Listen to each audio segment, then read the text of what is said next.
The Leo King will be live shortly. Please hold on while the collective consciousness loads, and thank you for being a part of the Leo Kingdom.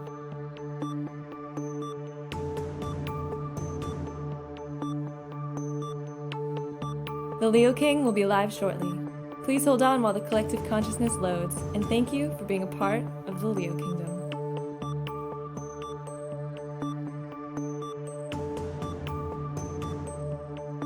The Leo King will be live shortly.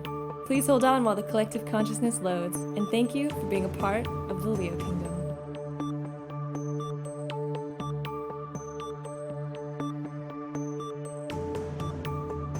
The Leo King will be live shortly.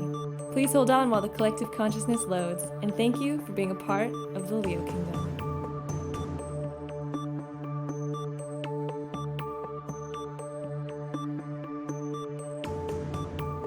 The Leo King will be live shortly.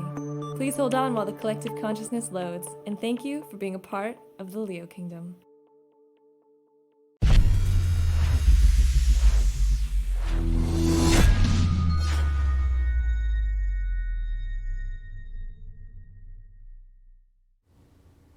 What's going on, everyone? It is David Palmer, the Leo King, or it's Indiana Jones, here on Deep Love Tarot. This is the show on highvibe.tv that goes deep into your love reading for the collective and your individual sun sign horoscopes using the tarot, and I mix it with the astrology.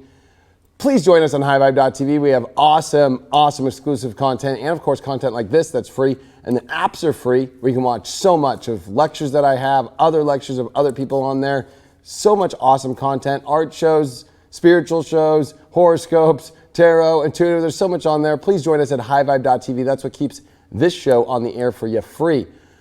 Also, I want to remind people that my pre-2020 guide, my 2.5-hour docu-style video about how to navigate yourself into the biggest transit we're going to see in our lives and ever, is happening, of course, January 2020, and I give you all the keys. I go fully uncensored. It's a 2.5-hour video, specially done. Make sure that you get that at highvibe.tv. It's on the front page. And of course, we're here at the High Vibe Studios. We got Craig in the house. What up, all you lovely people? It's Halloween, and it was Craig's birthday. That it was. Scorpio season is in full effect, baby. Yeah, I think we did this show on Monday last week when it wasn't Scorpio season, and now it's Scorpio season. Ain't no party like a Scorpio party, baby. You know, it's like, it's Halloween. It's like, yo, I'm going to go out and I'm Indiana Jones. Last night I went hard as Indiana. I guess I'm Indiana again today. And then I bet you all have to be Indiana one more time somewhere. Halloween parties are all the time. But it's kind of weird being Indiana doing cards. But I'm down, you know, hey. I think Indiana probably did cards on his own too, you know. But if you never watched the show before, not only are we going to go over the collective first, but we pick your individual sun signs by the High Vibe Solo Cup. And we are in the chat, and if you have questions about what you want to find out what's going about your sign, Craig and I answer it. So email deeplovetarot@gmail.com right now. Put on the subject, your sun sign. And guess what? If you have a love question about your sign, what's going on, please don't get too specific as far as your chart or stuff like that. Just keep it as general as like, I'm an Aries and this is my love life situation. What can you help me with?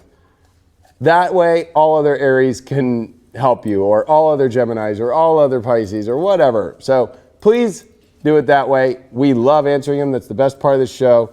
And we love to be part of the chat. And we have lots of people in here all the time. And please, if you could share this to get the word out, to get a lot of people in here in the chat, would truly appreciate that as well. Did you all have a good weekend? Did you have a good weekend, Craig? How was your birthday weekend before we go to this collective? I got to shuffle, actually. You know, my birthday weekend was it was a celebration. That's for damn sure. Saw a lot of good music. Experienced a lot of nice people. Who would you say your character is right now? It's just me, baby. It's just me. Living, breathing. Not much I can say more about that. Hey, thank you. You know what I mean? Is that new? It's a little funky funk. Is it new? It's newish. Newish? It's newish. You know, got to roll with it. Yeah.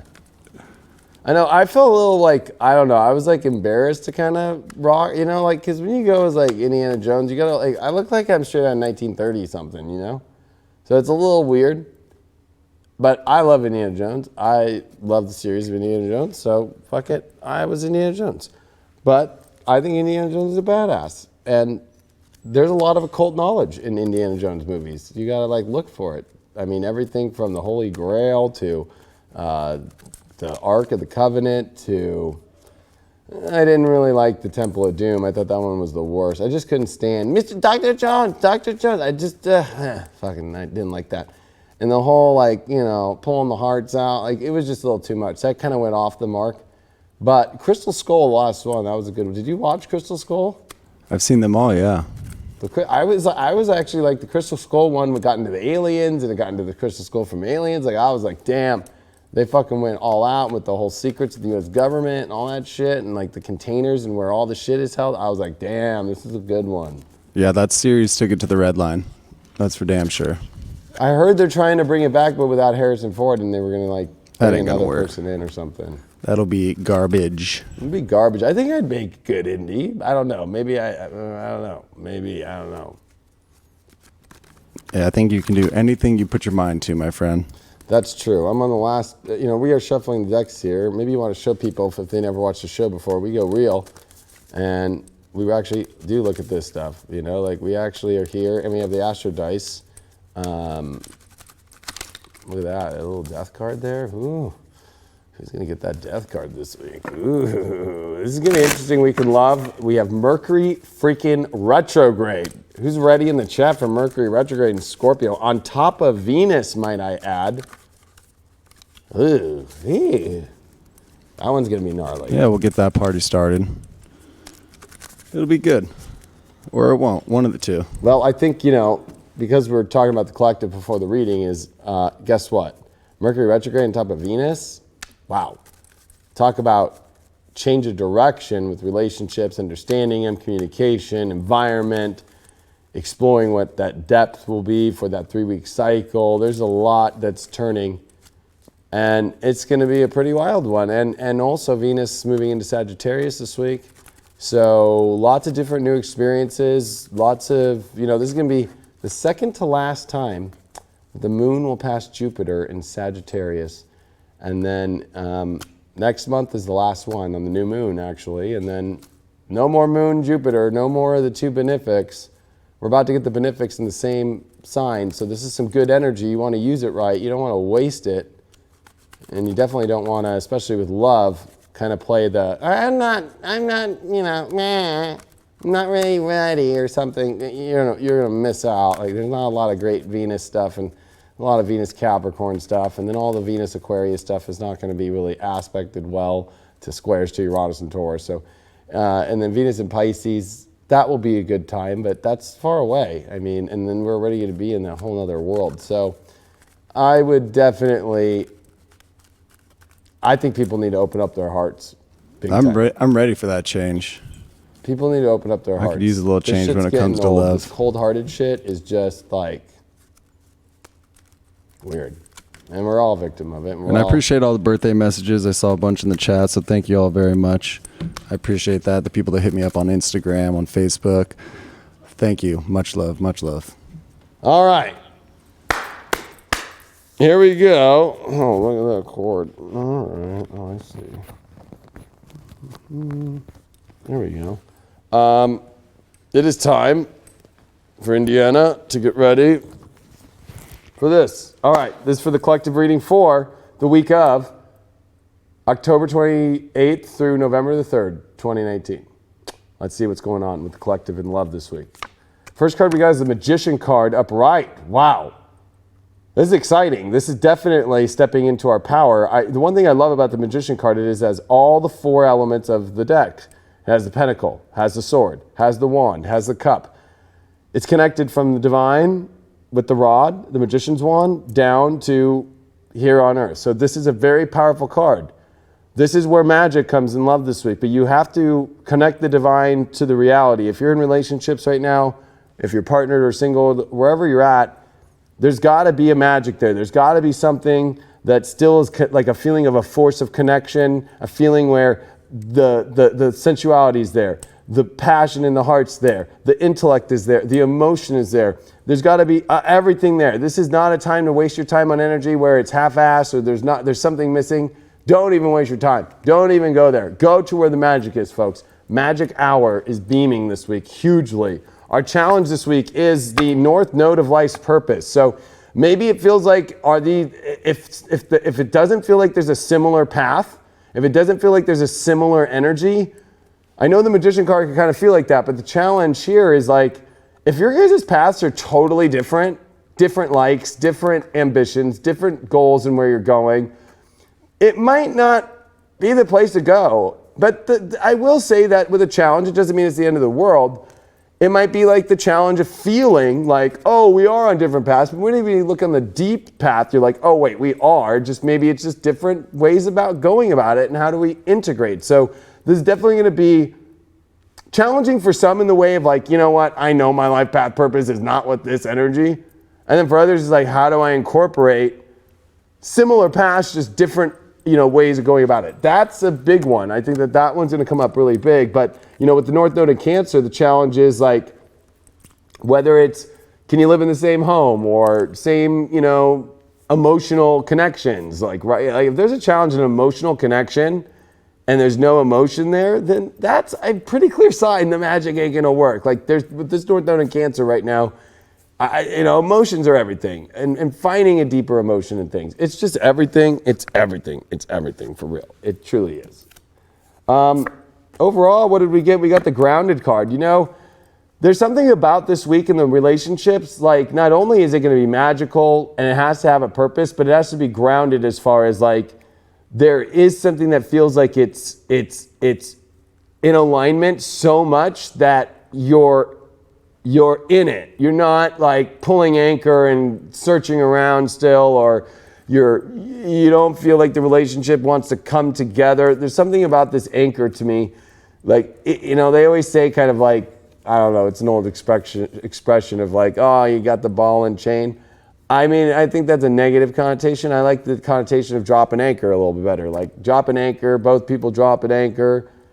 And if it doesn't feel like a party is dropping anchor with you or wants to stay in the same energy as you with the anchored energy, like then why are you even fucking around with it? Like it's like not even worth it. There's a lot about why are you fucking around with shit and people and relationships and love that don't have magic, that don't have deep emotion and path and purpose with you, and then want to ground with you and go. And once you're grounded, you can create things. Once you're grounded, you can stop and you can actually see what you're doing. When you're just flying through the ocean or you're just flying through life, nothing's being done. Like, it's like two people on like bicycles going in opposite directions. It's like, this is a time to find energy that's going to ground. This is a time to find energy that's going to have a life purpose. This is a time to have energy that has that ultimate magic there. And the advice we got is intuition. You intuitively know the life purpose if it's on the right path.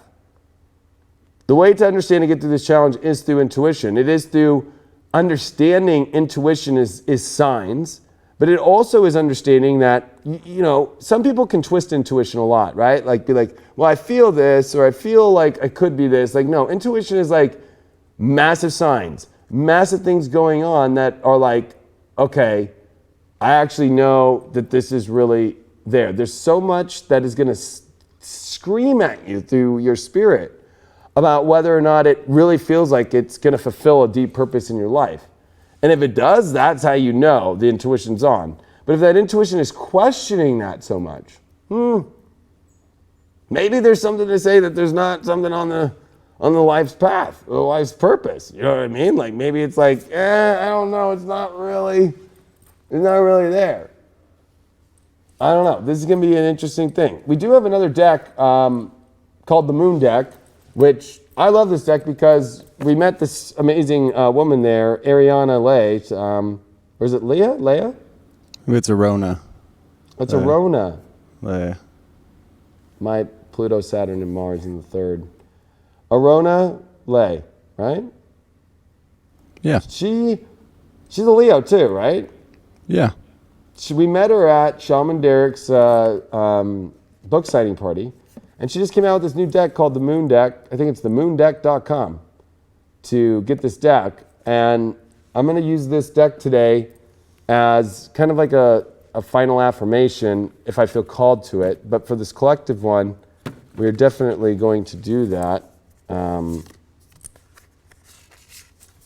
And you know what? I think she did all the illustrations too on it, right? Like if we showed She did all the verbiage on all it. the verbiage, yeah. The verbiage is amazing, and she has everybody say the affirmation 3 times. So I recommend if we do pull this card for you in your sign or something, like say this affirmation 3 times. When I was with her and Craig was with her, when we were together, we got pulled cards and I said the affirmation 3 times, and it was really resonated with me and my energy. So it's a very different approach. I like it. I think it's a beautiful deck. Let's see what pulls up for the collective overall with all this energy. And we got proper rest helps me feel and look my best. And it's a woman and cradled in the moon. And there's a beautiful rose in this too. And it's the number 34, which equals 7. There's something to say that this magic, this grounding, this should feel peaceful. This should feel like it's bringing you comfort. It's bringing you to a place where you can rest easy about understanding that you have found something that you don't need to question or keep worrying about when it comes to loves and relationships. If you're in a place where you're questioning or you're wondering or you're not in a place where you can find that just ease and that grace and that proper, feeling. And I like how it says, and look my best, because she's really beautiful. You look your best when you're not so worried and you're not frantically looking around, right? There's something about the natural state of your soul when it's in a proper position, in a proper emotional space. That's when you look your best. You look your worst when you're all stressed out. And I think that this is like relationships that feel all stressed out. I wouldn't do that. For the So what was that affirmation one more time? it was proper rest helps me feel and look my best. Proper rest helps me feel and look my best. Proper rest helps me feel and look my best. On the Astro Dice, we got the North Node in Libra. Whoa, in the 4th house. That goes with that card so well of not only the beauty to look your best by having a deeper emotional connection, but this also is saying with this North Node in Libra, we need to focus on deeply emotionally connecting in relationships. Like if there is no emotional connection there, if there is no deeper feeling of the emotion and it feels like in a true alignment, Libra, and Libra is that beautiful energy. It's the sunset. I really feel like this is a beautiful week to really start to see what could possibly be energy that finally puts us to a better feeling and security in partnerships, whether you're partnered or you're single, and understanding whether that's in yourself or whether that's in seeing that in a new partnership or one you've been dating or one you've been with or one you've been married with. There's definitely a lot of positivity in the collective this week going on. Yeah, I've been noticing that when it comes to people that are in relationships, there's been a big, shift almost. Either they're in a great space together or they've been working through major issues. So I think that that's great for all of us to take note and to continue working for the things that we actually want in this life. I think it's great. I'm happy that we pulled some good stuff. You know what I mean? So, with the solo deck, the solo cap. I feel like we're at a Halloween party right now, although I don't drink anymore. Play beer pong. We got Aries first. The first of the Zodiac pulled itself up right away. I guess Aries really need the call. I had some interesting Aries people reach out to me over this weekend with this new moon Scorpio and shit, and they're freaking out. Even on the dark moon in Libra, like they're freaking out. Like India had to be called, you know what I mean? India had to be called, made sure they were all good. So let's see what they say.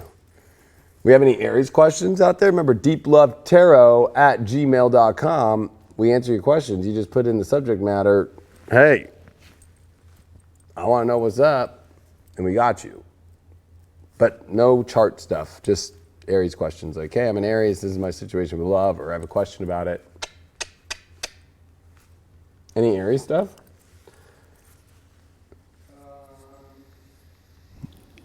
Yes. Yes and no. I just had it. What's up with eighth house suns? How can they go about dating? Is that too specific when it comes to Aries? I don't really know.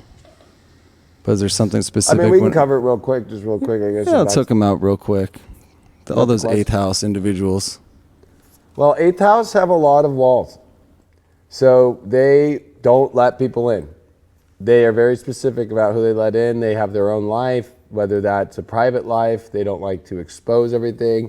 And they take trust and they take connection very seriously. And they kind of put you through a lot of trials and tests, unlocking doors, going through mazes, like, you know, speaking Indiana Jones, you have to kind of, eighth house is temple. You got to go down into the temple to get the treasure, and it's not easy. There's rolling balls, you know, like there's 3 challenges, you know, you got to like duck and cover and, you know it's Jehovah, but not Jehovah with a J, it's with an I. Like you got to then go through the courage and the faith to take the leap, you know, to get to the Holy Grail. Like it's not an easy thing to get, you know, for dating with an eighth house, but eighth house people, I think for them, maybe they don't need to make it like such a hard and creepy thing to get in there, you know what I mean? Like it doesn't have to be like a temple, you know, like with a bunch of challenges, but at the same time, you know, it's like, yeah, they got their protective energy up, but I think that, you know, another good way to describe it is a moat.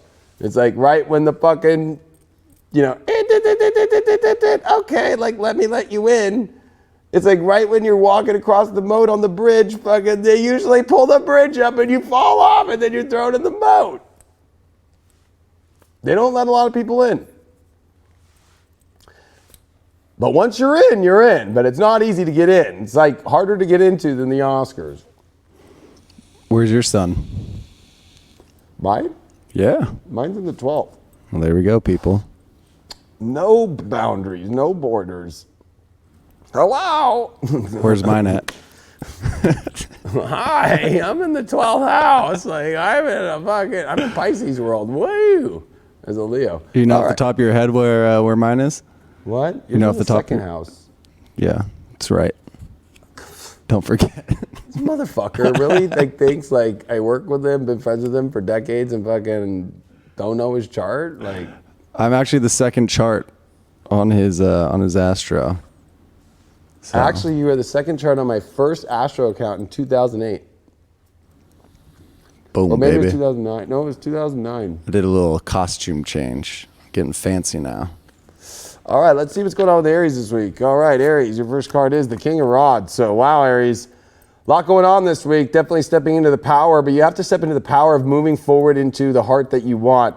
You know, you're going to be dealing with having to actually make more of the move. If you're a woman, you know, you want to find somebody that can maybe make more of the move. If you're a man, like you got to step more into this, but both men or women, partnered or single, there is something to say, like, you got to take action this week, but it's like authoritative, but it's from a place of love. Like, this is not about making accomplishments happen from being like an asshole or by criticizing. The King of Rods is very connected with love, very connected with passion, very empathetic in a way of understanding how to make people feel good. And I think that for you, you got to also display yourself that you're in a good place. If you're playing a victim role, the King of Rods never plays victim, because the only way that it got through, there's a lot of challenges in the Wands, you know? Like there's a lot of positives, but there's some challenges in the Wands. Like it always brings up things for me in the Wands, like, you know, 7 of Wands, like you got to kind of get on the top of the hill and battle people against you. There's a 5 of Wands, there's conflicts in life and shit. But to become the king, you don't sit there and fucking like complain and be a victim. So I would say that, you know, playing a victim is not going to get you love. Like, I'm not doing well, I need help, or this happened to me, or that's not going to be attractive to your partner, or especially they might want to leave.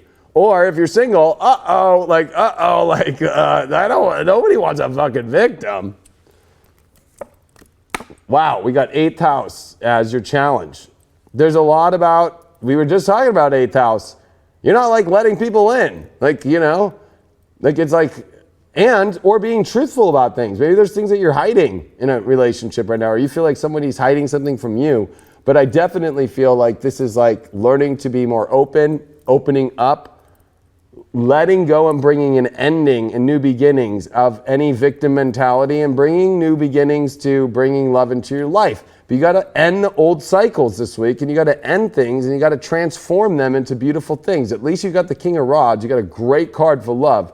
But I think that this 8th house is a challenge. Is like, are you ready to make the transformation in yourself? Are you ready to make the transformation in that relationship? Are you ready to connect emotionally? Are you even ready for full intimacy? Because without intimacy, you're not going to fucking get this love. That's your challenge. Like, you're going to have to learn to be more intimate. And yes, you're an Aries. You tend to do it faster than most people. But if you're going to just sit there and just play protective game and rules and all this shit, and not let anybody in, and just keep a moat around the whole thing, I'm sorry to say, but nobody's going to show up. Nobody's going to show up. There's a moat around you? Like, really? Like, you think somebody's going to just show up and be like, look at this moat. Fuck this shit. I have to, like, yell and like, call my name and put my, do I have to bring something in order to get into this motherfucker? And I was like, I was just like, come on, let me on in. You did pull the air card, communication. I think that, and your own state of mind is everything right now. Mental health. If you need to talk to your therapist this week, talk to your therapist. If you need therapy, or this is a good time for you to also just bring out a lot of the communication in your relationship, or if you have somebody that you like and you're maybe hiding it, you've got to say it. You've got to bring it out there if you're an Aries and single. If you're in a partnership, you got to bring up some air that needs to be cleaned. But I think that at the same time, your mental state is so connected right now to why you're closing down, and your mental state is connected to the victim stuff that you don't need to connect with anymore. And especially with the King of Rods, if your mental state is good, then you're a clear of heart and mind place to bring love in your life, which will be so much better. We did pull the abundance card. So you get abundance when you let things in. You don't get anything when you close everything out. So this is going to be a time to where you can have so many beautiful things. The Eye of Horus is in this card. You can see everything. You can bring in abundance. You can actually have the things that you want to have and experience in love by removing any of these weird blockages, dealing with not only letting things in, but also the weird stuff that's going on right now when it comes to, closing off, or having a close sign, or, also if people question your trust right now, a lot of it is probably from intimacy issues, like if you are having ED, go see a doctor. Like, you know what I mean? Like don't keep hiding whatever you're dealing with. If you have emotional issues because you've got trauma, like, let people know this stuff. They might actually, you don't have to play victim. You can own that you're ready for your heart, but be vulnerable, I feel. Be an authority of a communicative, beautiful element of love. You did pull the 4th house, Uranus, and we got Scorpio. So yeah, you are having to make major changes in your emotional world, and you're going to have to break through some deeper things that you haven't let go of emotionally. And you can have some major breakthroughs with deeper connection if you are able to change the way that you are emotionally moving forward and progressing forward, and not going backwards and keep going backwards in these deeper, more kind of hostile, edgy, old school victim, kind of emotional situations. Uranus in the 4th house also at the same time means, sitting at home and expecting people to come is just not going to happen. Like, you're going to have to, connect, and you're going to have to also kind of change up the way that you are doing your routine when it comes to chilling at home a lot, or maybe it's bringing too much stagnation in your relationship because all you two do is sit at home. You're going to need to spice things up at home. You're going to need to spice things up and also, get out there a little bit more and find different comfort zones. I think that your comfort zone is dwelling. And I think that, how funny we call it a dwelling, but you're dwelling on a bunch of dark shit that you emotionally need to finally break through and change. That shouldn't be too hard for Aries. I mean, they're pretty spicy as it is. I mean, I think Aries have a great way to break through all this stuff. It is Scorpio season, though. It is a Mercury retrograde in Scorpio. So they are dealing with, there's a fear of connection, or a fear of loss of things. There's a fear of abandonment, And I feel a little bit of that. And the King of Rods is saying, hey, we all go through a shit ton of shit to come to the throne of happiness and love. And if you continue to hold on to those things, you can't hold the throne. So, And those are all warranted. It can be pretty terrifying to fully trust somebody. yeah. We got Capricorns next. Wow, this is a weird order today. A little Cappy. Cap. And let me know if we got any Capricorn questions. Let me check the chat real quick. What's going on? Yo. We got 750 up in the house. What up? Although Indy wouldn't talk like that. He would just be a little bit more like, come on, Dad. Indy, I got you some camels. Told you to get the horses. I don't want no camels. All right, for those caps. With this Mercury retrograde, I'm wondering what kind of ways are there to direct focus, dial down, I'm having trouble seeing, distractions, and move down deep into communing with parts of ourselves internally that may otherwise be projected onto or mistaken for the wrong. People externally and calling it love. So what are you picking up and putting down on this one? There's a lot of words to pick up. This is pretty deep. This is some deep love shit. Yeah. So basically, how can this person, Capricorn specifically, work out these internal distractions as to where they're kind of holding themselves back and projecting maybe false love, false ideas onto the people around them so that they can actually step forward into greatness? It's interesting that you say this because I actually don't think that they're projecting. I think that they're projecting not negative things onto others. I actually think that Capricorns are lost. And I think that they are spiritually awakening deeper than ever. And they're seeing things that are actually their subconscious elements and relationships of things that they thought would bring them safety and security, but now they're realizing it's not actually of their heart, and that's not a projection.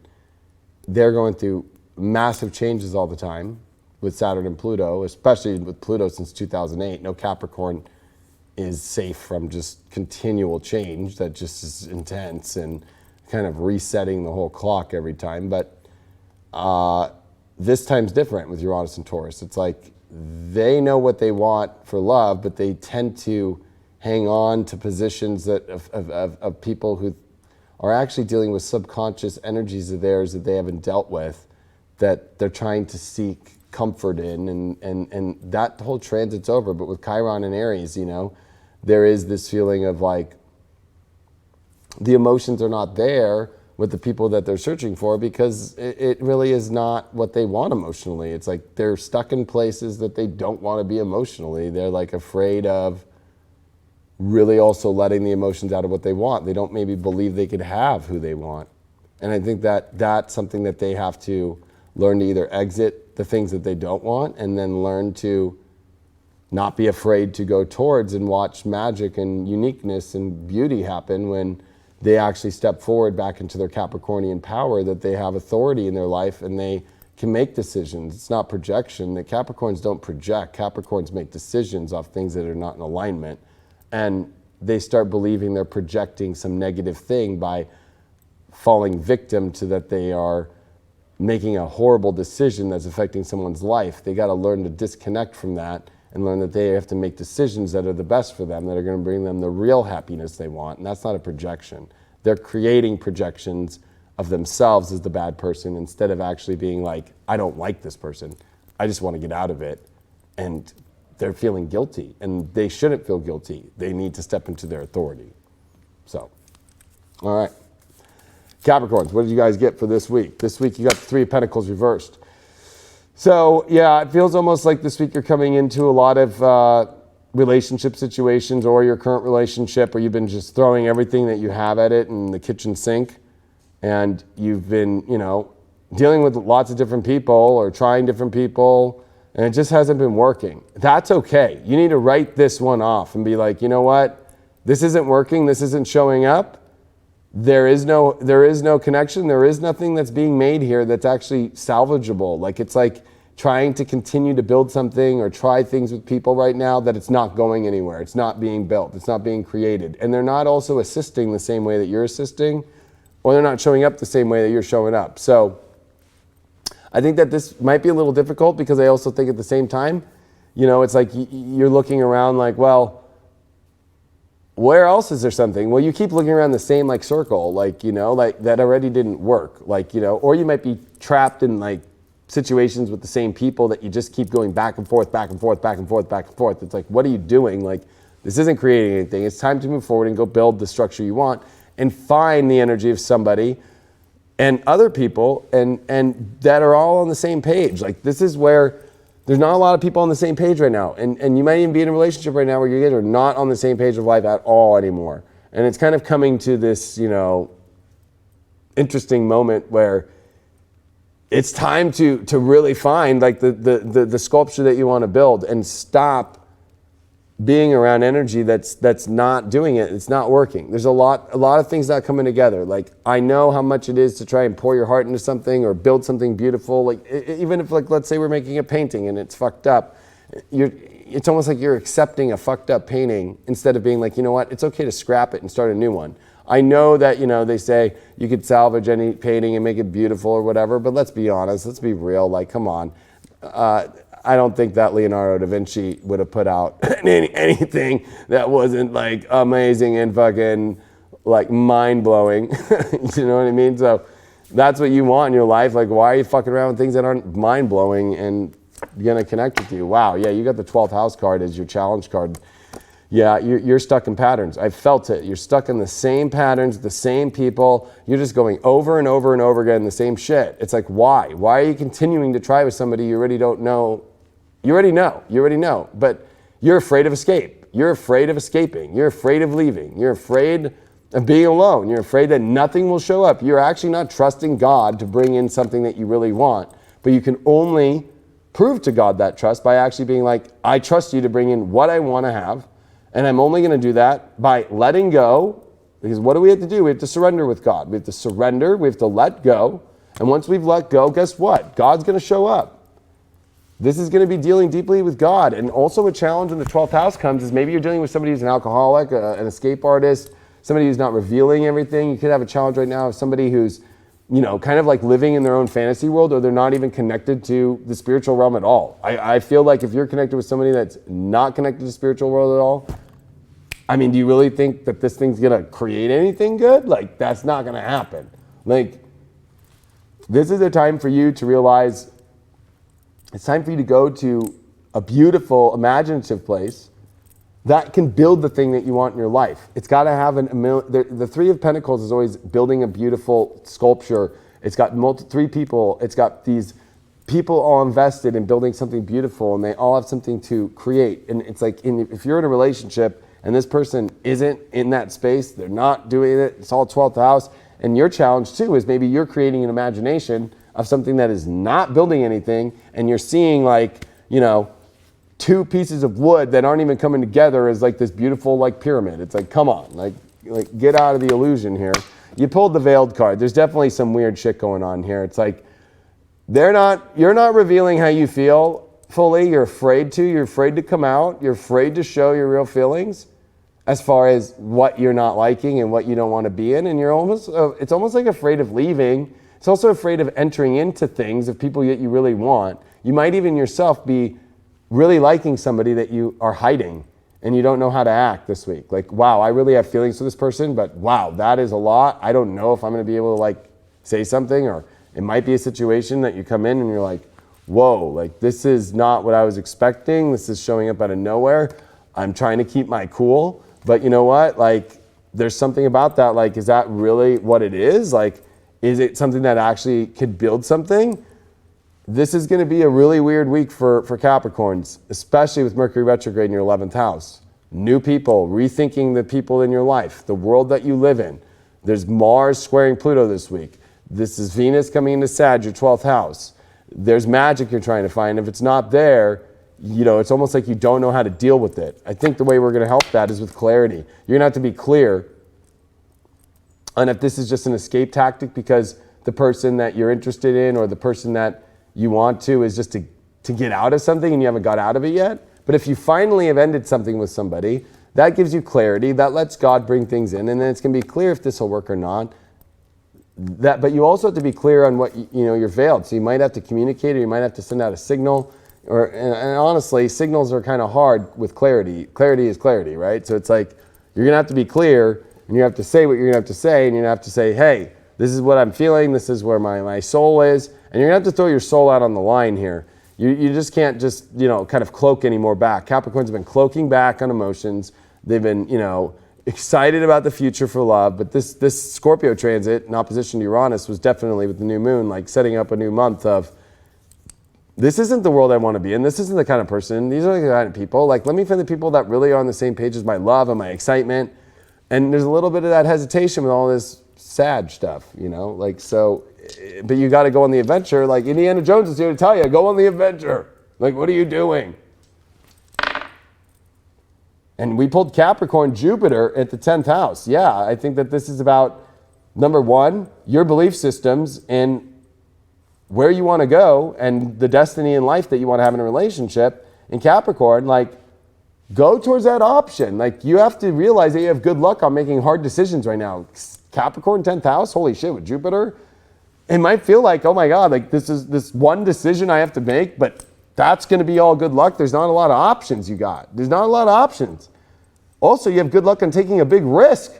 Like, what do you got to risk? Or what do you have to especially lose? If it's something that you're willing to risk everything to get out of or to deal with, or even if it's a situation where you're single, like, what do you got to lose? Like, you've got to take the risk to understand what's there, if it will actually get on the trail or not. If you'll actually be able to get this in your life. Like, Capricorns are all dealing with single or in relationships or dating, just in they just got to put out and take a risk and go towards what they really want and also end what they don't want. Like, this is just like, this is going to be gnarly with Venus coming in to the 12th with Jupiter and the moon. We're not going to see Jupiter and the moon again until next month, and that's it. No more Jupiter moon in Sag. So that's your 12th house, Caps. Look it up. You got to put yourself out there, Capricorn. We got Cancers now. Let that love shine in. We got some Cancer. What up with the Cancers? Yo. And if you got your questions, deeplovetarot@gmail.com. We are answering questions right now for your sun sign. And I'm in the chat. I am in the chat. Somebody said, read me like a fucking book. Thank you.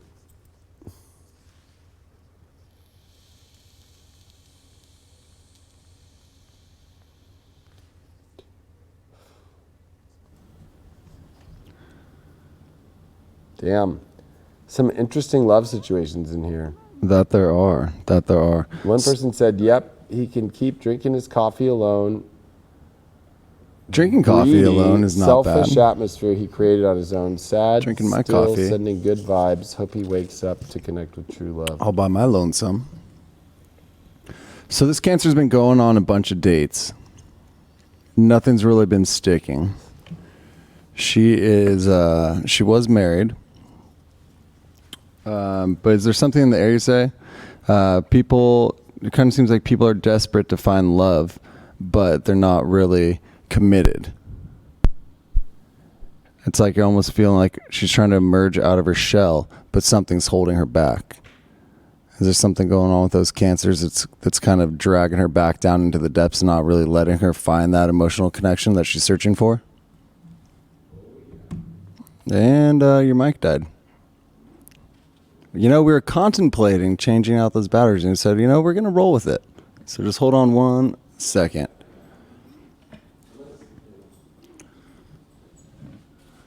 Uno más.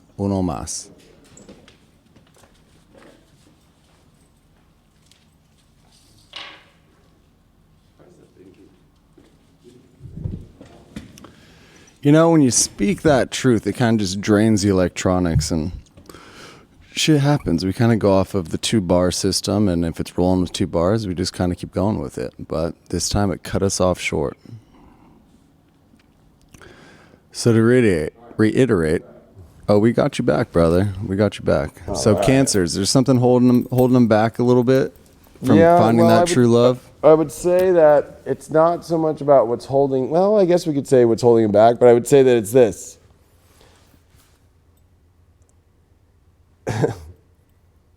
The realities of the people that they are going after, if they're single, are like same realities that they're learning they have to expand out of. So it's like they keep going into the same circles, the same people.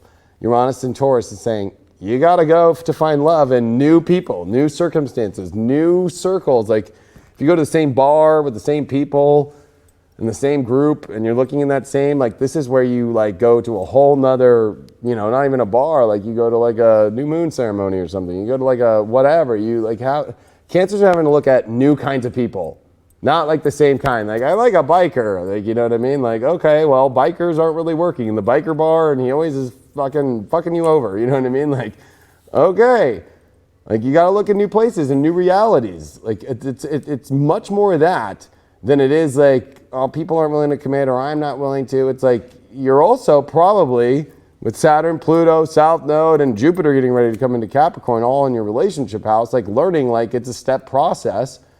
And I think that you're trying to have and attain so fast somebody and putting rules and restrictions. And when you put rules and restrictions on people and relationships right away, like at the beginning, they are turned off, like Cancer. Like I know you want your security, but I think that those in a relationship right now also are realizing like that their security issues over like just having somebody just to have them, like is holding them back from the life. It's first of all about the life to expand and the people and the energy that you want to be around. If your relationship ain't vibing with those new steps, like that's got to go. And if you're single and you're not going into those places, then you're not fucking going to get what you want. You're going to get the same old shit.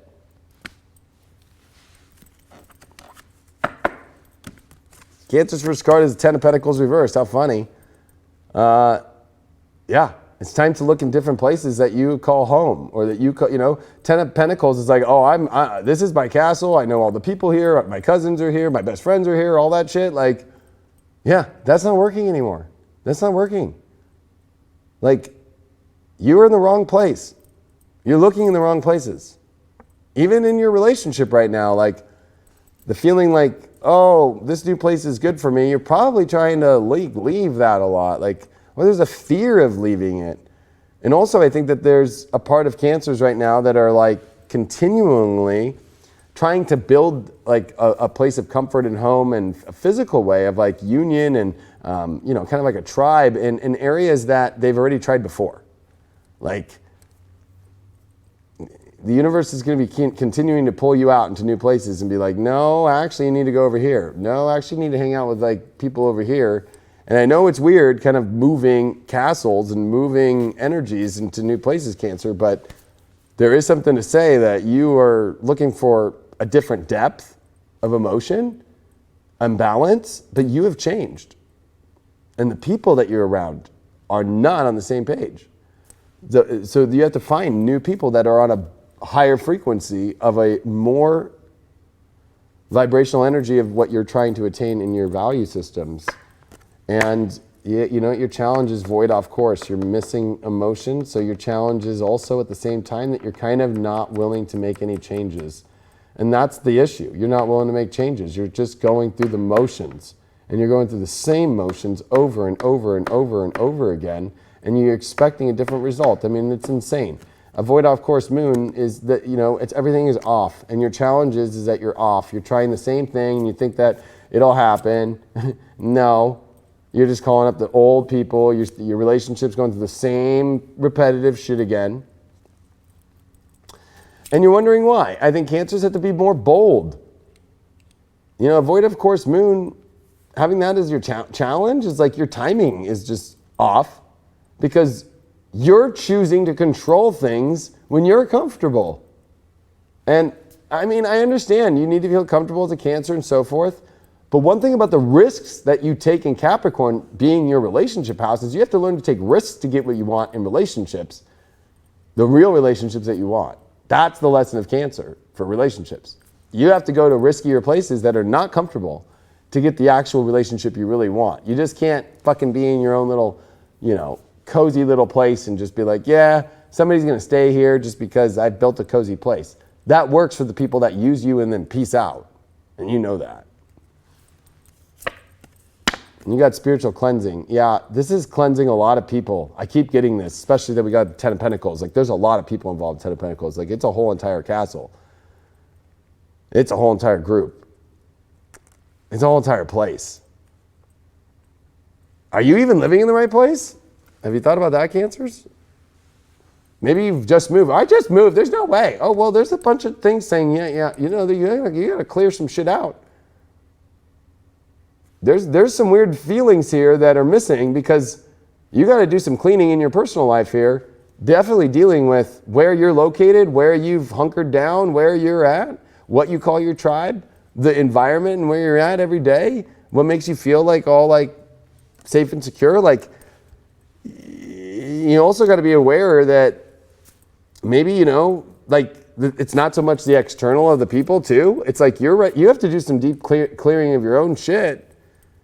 Because I think that this also is kind of pulling up that, the feelings are missing because you got some shit you got to clear out that you're not revealing too. I think that there's a lot of not revealing your real feelings. And you've got to maybe actually let those weird feelings out, because with that void of course moon, you feel like something's missing, but that's just a challenge because you're choosing the moments that are the easiest for you of when to deal with serious shit. And guess what? Nothing's going to change when you're choosing the easy route. You know what I mean? Like the shortcut. Like, oh, he or she's just falling asleep. I'll just bring this up and kind of undertone it, or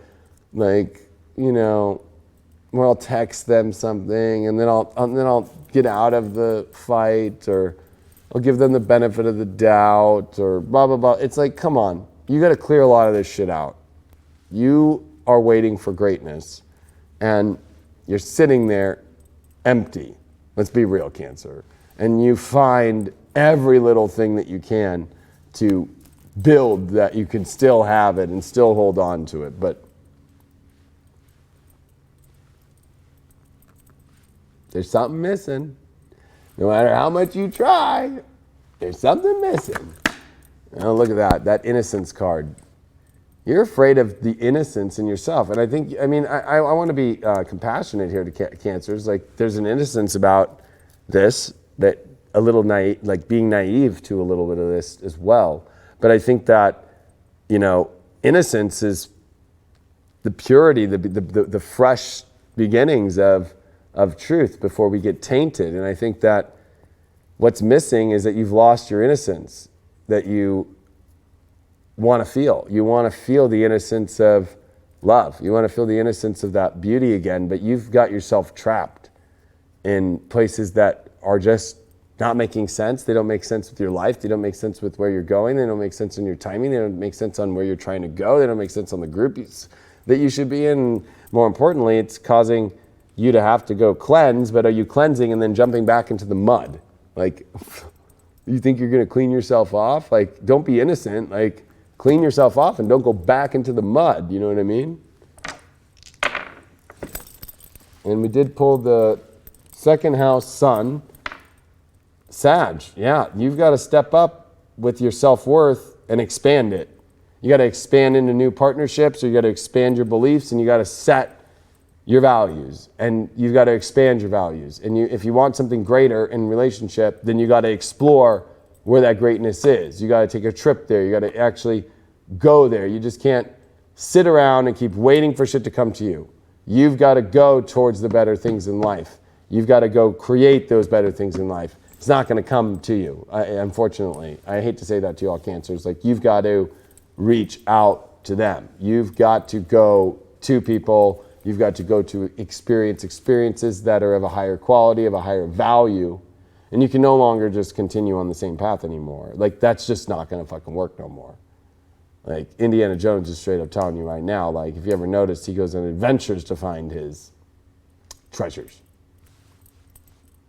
Why do you think Jupiter's in your 6th house? Because if you're in the same situation, honestly, all the time as a Cancer, because you like comfort and security, why do you think God gave you Sagittarius as your 6th house? Of expanding out of the mundane. It's like white bread with butter. Like, that's like your, you know, it's like that will get old after so much time. You're going to want more fixing. So you have to expand. You're going to have to go to the grocery store. You love going to the grocery store to get new things. You love going to Target to get that new cleaner, to get that new this. You love getting the new sheets for the guest bedroom. But when it comes to relationships, how come you're afraid to go to the new realities and try new things that are going to explore new, better things in your life? Like, no, I'm going to stick with the same old fucking Scotch Brite from 1983 that my fucking grandma fucking passed over, and it's cleaned all the fucking toilets before. It's like, that thing's gross. Like, are you going to expand to something better? Or are you just going to continue to like love because you have some sort of weird affiliation with that thing that you're not willing to go fucking experience something better? Gross. Scotch Brite, 1983, disgusting. Yeah, maybe switch it up. Get a little cornbread in your life or something. Have a little. You know what? For Cancers, we're gonna pull one of these moon deck cards for them. Oh, there we go. Because they are the lunar cycle. They are the moon. Themoondeck.com. Moondeck.com. I focus on what is working. Focus on what is working. I focus on what is working. I focus on what it's aiming though, which is Sag, which I pulled Sagittarius as this. What I think hard about this is because, you know, I like these cards because they're really positive, but knowing the astrology, knowing what's pulled here, it's like, focus on what is working actually and positive in your life, but don't make that just like your excuse to deal with other things that are not working. I think that you could almost over-focus on what just is working and not actually focus on the things that, or actually be, you're using that as an excuse that you think things are working when really maybe some things are not. I know this might sound crazy because this aim is way too weird that we pulled Sagittarius. It's way too weird that we pulled these cards. And I focus on what is working towards your own individual emotional needs. And you need to go and aim and go there. Because if you look at this card, she is literally aiming towards where she wants to go and what will work for her. No more of this like aiming in directions that are not working. Only aim on what will work. What is working is the aim towards the emotions that you want to go towards. All right. We got, is that Scorpio? Oh, it's Scorpio. Oh, shit. Ain't no party like Scorpio party, baby. I'm ready for this. We got some Scorpio questions. Indiana Jones never drank Powerade before. What do you think Indiana Jones would have been drinking? He always drank water, and then whenever he went out and he would dress up, it depends on which movie you watch, but he would drink wine or he would drink champagne. And when he's in the Holy Grail in the Last Crusade, when he goes to meet the American archaeologist at his house, who's an investor and has a bunch of money, he's going on the Grail and he's got the Grail stone right there. He pours him a glass of champagne. So champagne. I think he does get drunk. I think he has some drinks at the bar and in Temple of Doom when he goes to go meet up with what we find out in the number 4 is his wife, that they divorced, and then they had their son, which is I think Shia whatever his name is. Shia LaBeouf. Shia, but she runs a bar, remember? And there's all those people. It's in the cold, you remember? And there's all those guys, and I think that actually I think that's the Lost Ark, the first one.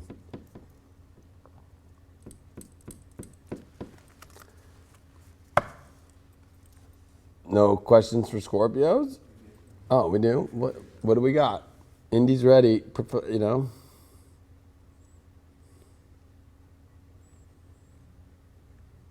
Alrighty. Scorpio. People want to know what shampoo you're using. As little as possible, baby. Perk Plus? I like to keep it all natural. I don't know. My sister does hair, so she just throws me balls of shampoo and conditioner when she's running out and she needs to get new ones. So couldn't tell you, but I know it's for damaged hair. I see Abby's in the chat room. She's like, she'd like to be someplace warmer. It's nice here, zero Abigail. there. Come on out, girl. Come on out, Abby. Come on out. Come on out. All right. So this Scorpio, she said, I know that we spoke about shedding the skin and moving forward into the horizon last week. I'm feeling called to transmute, yet this person came back into my life after a week of not talking just a few days ago. She's addicted and she doesn't know how to say no to this energy. She's in love with him, but she knows it's not healthy. With that being said, what's the best way to move forward from something you know isn't meant for you? It's been hard. Any tips in shedding the skin and letting go of old relationships? You know, I find myself in this situation every damn day. So I know where you're coming from, and I'm working for this. I don't really have the answer yet. It's just a day in, day out task pretty much of trying to know your worth. And like we've talked about, cutting those cords, cutting the energetical cords as much as possible. But it's not an easy task to do, and it just takes time. As shitty as that is, it takes time. And it sounds like you already know that that person's not healthy for you. So it's really applying that message to yourself. Mr. Palmer? Indy? Help me. Maybe I wrote this. Should Leo King or Indy do this? Maybe I wrote this question, and I don't know. It sounds pretty spot on for what the hell I'm doing. I know a lot of Scorpios go through this. Number one is, Scorpios not realizing they're still trying to control somebody else instead of just looking at themselves, right? Like, the question is like, I know she's addicted. I know she'd be better off without me or with me. Da, da, da, da, da. Like, what are you doing leeching onto their life and determining what's best for them? Like, just focus on yourself. And if they're not showing up, like, fucking go find people that will focus on you just as much as you can focus on them on a connection instead of focusing on other people's worlds and living their worlds instead of your own world. Like, you're focused on them more than yourself. You're focused on what they're doing, not yourself. So, yeah, it comes down to that controlling and like the knowing thing. I think for Scorpio, it's like we want to hold that power almost, and it hurts when we don't have it within us. So it really is that letting go. It is. Two Leo rising smiles that were just what to do. We're just, we just got to keep rolling with the punches, baby. Keep rolling with the punches. I'm just going to say this, and I'm going to drop an indie bomb like you're all control fucking freaks. The Emperor, look at this. You're trying to control everyone. I'm just kidding. This is you finding power this week. This is you finding your embodiment of your strength again in your life to be able to start making more powerful decisions for yourself.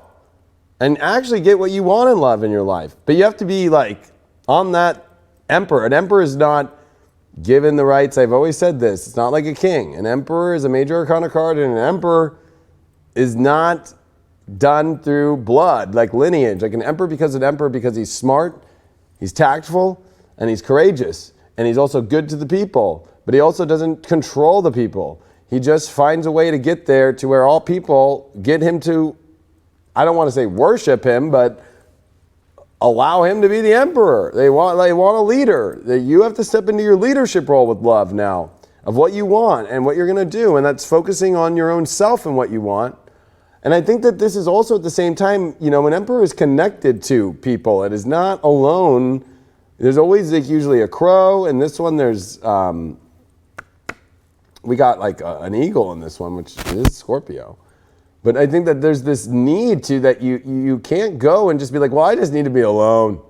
Like an emperor needs an audience. An emperor needs people that loves the emperor. But if you're pulling yourself away from showing up with your power, your grace, and your tactful ability to be, admired, you're going to be not having anything to be an emperor of in love. Like you want to be, like this is an amazing card. But don't fuck it up by just being like, I'm just not going to do anything about it. Or I'm not going to step into my power. And it's not power over people with an emperor. It's power over the self and for the highest good. And for also, the emperor wants to be the emperor. So you want love, like have love. But don't do it for things that don't show up or that aren't there. Like, don't let that stop you from getting love. Love should just be the thing that you are trying to be the emperor of.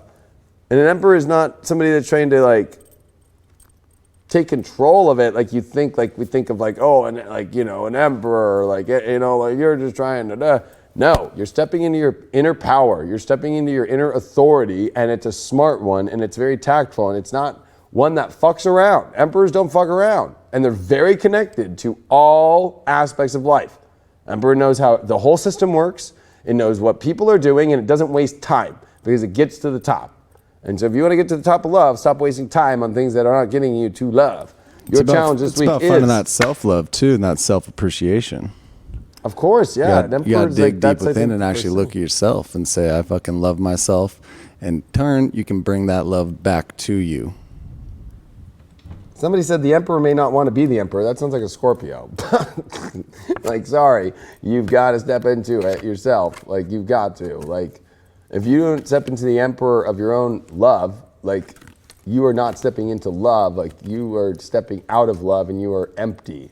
And then you become a spider and you start building a web and you start, anything that comes in, like, no, and eat it, you know, ugh.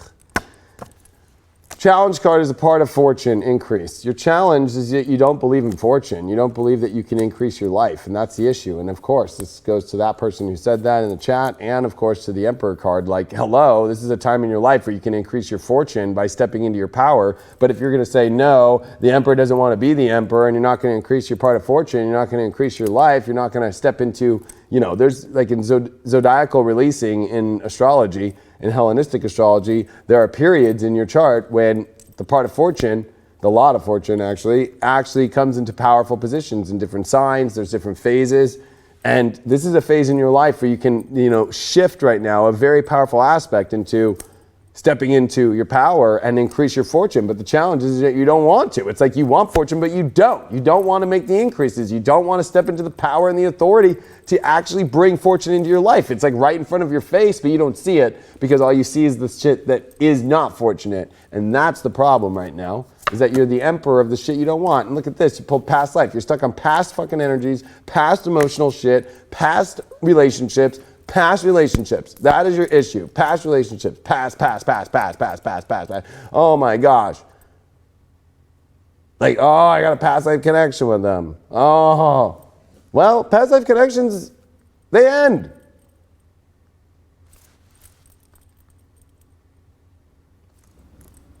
Always. Don't waste this strength. Don't waste this ability. But there's also beauty of past life connections too, that are ones that are meant to be made. So maybe you are blocking an amazing past life connection by being stuck to just a past connection and not increasing the fortune that you're denying because you're not going to open up to beautiful divine karmic connections by staying connected to ones where the karma cycle has ended already. And you got shine. You have to shine your fortune. You have to shine the increase in your life. You have to shine bright. You have to show up. You have to be in your greatest shining energy. If you look at Craig today, he's already shining. If you look at him on camera, he's smiling. He's got that shirt on. He's just shining. And I bet you his DMs are going to be rocked after this show this week. So that's what I'm trying to say is like step into your fortune by shining bright, by shining in that emperor. This is an amazing read for you all. Don't fuck it up. It's your birthday. All this energy is in your energy, and this is a Mercury retrograde. I want to say this to camera fucking before I give you this shit. This is Mercury retrograde in your sign. Don't you dare waste the next 3 weeks on fucking doing the same shit you've been doing for the last fucking year. Don't you fucking dare. You fucking make that change now. The next 2-3 days, right before Halloween, fucking now. You do not waste this next 3 weeks of reviewing all the shit that you've already reviewed a million fucking times. Do you want to go back into that fucking crazy fucking dark haunted library that you hang out at? again? I do not. No.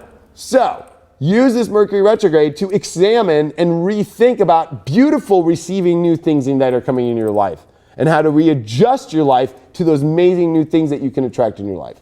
Don't fucking waste it. You got Mars and Capricorn in the 6th house. You need to make bigger decisions about changing the way that you're going about your schedule. Your schedule is fucked up. Like basically, when it comes to love, this love element of like, well, I'll just see what happens. Like you need to take authority of like the reality and be like, you know what? I'm gonna make sure that I'm making myself available for somebody I like or to go date at these times, on this weekend, on Friday nights, on Saturday nights, or on Monday nights, or on Wednesdays, or, I'm gonna make my schedule available for love. And I'm gonna make that an actual place in my schedule.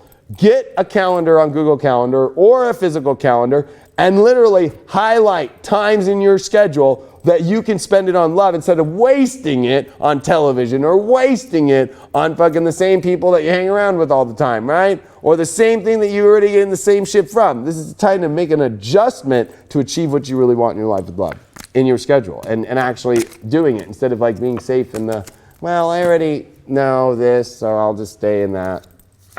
I think in a celebration of having 1,000 people in this room right now, we need a card and affirmation. I will, okay. Well, I was gonna give, okay, for Scorpios? No, I think for the collective, a little Okay. celebration.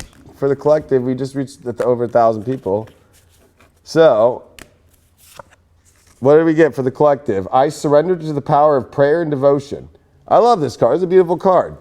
Surrender, everyone, to what you really want. Give it to God. Give the power, the prayer, and the devotion to God, and you will receive these ultimate amazing gifts in love right now. This is very clear. It's like surrender to whatever the fuck's going on. If something's great going on, surrender to it. Something bad that didn't work out is going on, or somebody's ghosted you, or whatever, just surrender and let it go.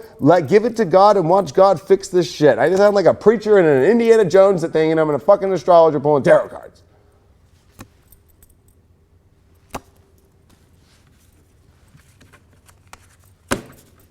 Who's next? I think I know what I got to do now, so thank you, Indy. Who's next? We got Pisces next.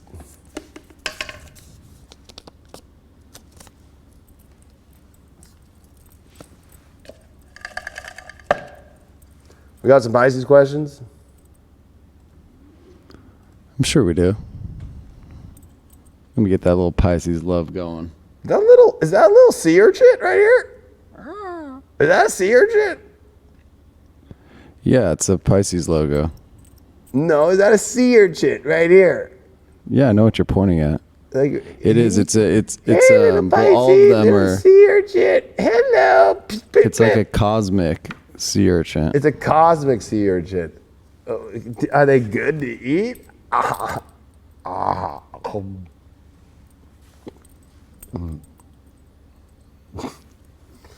You know, we do not have a Pisces question. No Pisces questions. Here we roll. We're gonna roll then. Let's roll. For the Pisces, I'm blowing a little bit of mist. There we go. All right. Wow, Pisces, you got the 10 of Swords. This is you ending old cycles this week. Old relationship situations that have just not been working, like they are all clearing out. But do not go into past old patterns of old relationships or old people that have been around. This is not a time to continue to fight, right? 10 of Swords all on top of the same dead body. You're going to stick another fork in this motherfucker. This is a time for you to get out of all things that you have just been in a repetitive element where you are not seeing a change. You have to get out of this. You have to get out of, you need to put shit to bed, basically. You just continue to try to connect. This is about connecting with people that have not worked. There's something about this about you just keep connecting to people that have not worked, and you gotta let that shit go. And stop battling it. Stop putting it in your mind. Stop making it dramatic. Stop connecting there. You've got to, it's funny, we pulled that surrender to God and the higher realms. There's a surrender element to this where it's kind of like an intellectual one. I'm really continuing to do the same shit over and over and over again. Like, if you're going to bring great love in your life, you're going to have to just be like, yeah, the shit that's dead, it's dead and it's done. And there are ways to do this, but Pisces find a really good way always, of course. I like finding a great way to kind of squiggle through things. And Pisces love the past. So I think that it's very difficult for Pisces to just like, done and done, said it done. If you keep getting the same shit pulling up, just block the shit. Just block it. Like, Pisces got to do some clearing about old repetitive patterns. This does not look well if you also go into old patterns and how you do if you come into new relationships. So if you're coming into a new relationship and you're doing the same pattern of what you did in all the other ones, and you're going to play by the same kind of, standards and rules, like, the relationship will not go that well, because it's like you're doing the same thing again. Like, try something totally different. Try acting different. Try exposing yourself differently. Try new things. Try new things that you haven't done before. Like, control is going to be a big thing in your head about how you just continually got to let go of these old situations, and in the new ones, you've got to not bring situations of the old, or even drama or situations of the old people, into the new ones, because there's a lot of repetitive shit that has to end here. The challenge that you got is the Mercury, the mind. It's still thinking about these stupid situations instead of thinking about the positive things that are moving forward. Mercury is the middle. Okay, it is Hermetic. It is the true middle. It is the 5. It is right in the middle, It's like you need to disconnect from this side and connect to this new side. And this is about this understanding. But with Mercury retrograde this week in your 9th house, why do you keep pondering and keep questioning about things that you already understand? There's no need to keep researching the same shit over and over and over and over and over and over and over again. Like, it's done, or you already know the answer. And it's about experiencing the new environment and the new stimulation of what's new. New. This is about new, exciting, and fresh, curious energy. Be a curious cat. Don't be a fucking old dog that doesn't want to be trained new tricks. You pulled the water card. Emotions are going to be everything. All this mental shit's got to go. You got to just go off your feelings and stop overthinking things. You're going to have a challenge this week about overthinking things. And when you're in the middle of that thinking things, you're going to create a bunch of old patterns and situations to show up. You need to just go by off your feelings, go off your emotions, tap into your intuition, and follow that only. And stop thinking in your head. Stop going into your mind. There's going to be way too much crazy shit attached to the mind, and old drama and old people coming back. Thinking about somebody, it's going to instantly happen. Thinking about something is going to instantly happen. So this is where you need to go to the emotion. Get out of the mind this week and just feel, and just see what's in the feeling, and just don't even think about the feeling. Express the feeling. Feel the feeling. And by the end of this week, after that much feeling, you'll know what the hell's going on. And I think a lot of this is going to be based upon, beauty. You're going to find the ultimate, most beautiful thing that you've ever found in love in the world, and it's not anything that your mind could have predicted. Only emotion and feeling could have predicted it. But if you were stuck in your head about it and overanalyzing it, and you're not going to find beauty if you're still talking or communicating with old repetitive patterns or old past relationships that you haven't fully cut out. It's the same situations over and over and over and over again. And just in your overall life, this is about a major change that you need to make in a redirection in your environment, in the way that you are communicating, in the way that you are envisioning your day-to-day life. There is such a beautiful world that's trying to come. And it's by going into the feelings, not the feelings of the old, but the feelings that are true and deeply connected to the ultimate beauty and happiness that you want in your life. And stop being around situations that don't have that. You got Pluto and Libra in the 11th house. Yeah, this is totally destructing relationships and groups and people that are connected with them completely, that are unbalanced, that are not fair. Pluto in Libra, has to sometimes destroy what was once a beautiful thing that you thought you saw the world, but that's not your world. So you got to put an end to it. You got to you got to destroy it, and you got to make a transformation into relationships by connecting in new ways, trying new things that you don't understand. You're a little bit of a dumbass this week when it comes to Pluto and Libra in the 11th, when it comes to understanding new people, understanding how new energies are going to work between people, and finding a new rhythm of a relationship with change in yourself, change in how you connect in relationships, and to not fear the newness of what a world can create of relationships Stop focusing on the world and how you've looked at your world. This is a change in your own world that needs to change in order to align to a better world that is more in harmony in your life. Yeah, you got to allow that culmination of your life, of what you thought you were and what you thought a relationship actually was, to pass on and move through it. It's the only way. You got to have that death of an idea. Yeah, true that. I did see this card, so I'm burning it, but we'll throw it out there for people. It was illumination. You know what they say in Indiana Jones in Last Crusade, and he asked his father after they find the Holy Grail, and he goes, "What did you learn, Dad?" And he goes, "Illumination."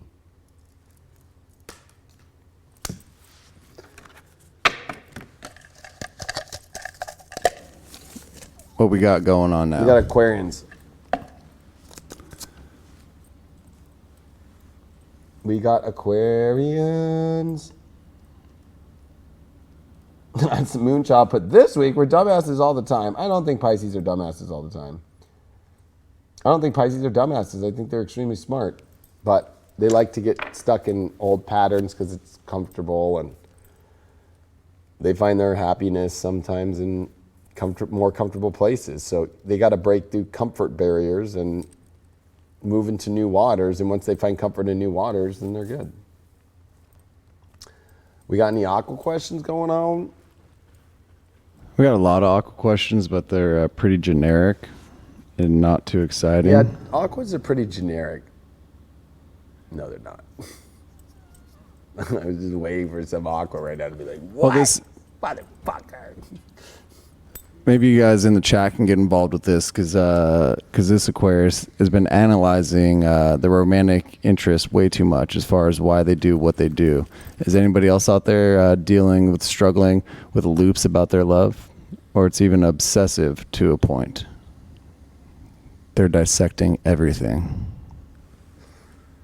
Yeah, we'll wait for the chat. I'll make a quick answer, and then I'm going to go pee while the chat answers. Lovely. I think Aquarians, when it comes to the obsession of looking at others, I mean, that's an Aquarian thing, to look at other people, right? Like, even though they pull out a lot, they're observing everybody all the time in secret, which is kind of creepy. But, like, they do it anyway. They know what's going on with everyone. I think, though, that this is just about, this is about exploring people through experience instead of trying to research people. You can't research somebody without experiencing them. Like, that's what's being an Aquarius is about, is connection. And Aquarians, they'll connect, but you know, it's almost like they pre-research and then they get into something and then they're like, it wasn't exactly the way that I thought it was gonna be. It's like, just go into things without fucking knowing. Like, I don't know, so I wanna come in here and know. Because if you have this preset notion in your mind about like how it's gonna look, how it should be, you guys got Gemini as the rule of your 5th house. You guys are crazy when it comes to love. You guys like fucking think that you know it all and that you figured it all out and you know every little specific thing and it's all prefixed, yeah, and you get all excited, and then fucking when it doesn't show up that way, you get all like, fuck, well no, I'm not gonna experience this, blah, blah, blah. It's like you never gave it a shot. You only gave your own ideas and mind a shot. That was all you gave. I had to go pee. Like Leo, we have Sag as our fucking love house. Why do you think we don't think about love? We just go, what's this experience gonna be like? Let's fucking find out. When it comes to friendships and people, that's where we get Mercury, and we're like, royal court, yeah, we should probably think about who's on the fucking royal court, because we got a fucking kingdom. I don't want to lose that fucking kingdom. I don't want no fucking crazy motherfucking drug dealer up in here selling drugs in my fucking castle. But when it comes to love, fuck yeah, what? Let's experience. I have no idea. You might be the queen or the king of my life. I don't know, but let's find out. Let's taste that shit. Let's experience it. Let's see what it's like. Let's drive in the car together. Let's go stay in a hotel. Let's go out to party. Let's go see. Until you see all that shit, you don't know. That's why Leos are the kings of love and the queens of love, and you all suck. I'm just kidding. I'm gonna go pee.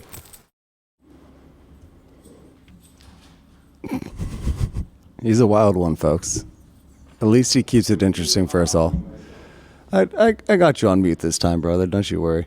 But yeah, touching on him and what, not touching on him, but touching on what he said, it does come down to kind of knowing what you want, but also stepping out of your comfort zone a little bit. because we might think from past relationships, from past situations that we've been in, we know exactly what we don't want. But that's a great thing about life, is that people are constantly changing, people are constantly evolving, and that is you as well. So what you might not have liked in past relationships and past loves, as you grow, you might actually learn that you do want someone that's a little bit different than you. You do want someone that's going to push you and tempt you and have different points of view than you. And that's a beautiful thing, is that we're gaining all these relationships every single day. If you put yourself out into the world, you're going to make relationships, you're going to meet beautiful people, but you do have to step out of your comfort zone. I mean, I had the opportunity this last weekend for my birthday. I made some great friends out in Colorado when I was there 2 years ago, and I met them through a past lover that I would not have been in that situation if I didn't step out of my comfort zone and say, yeah, I actually do want to go to this concert that's going to be badass.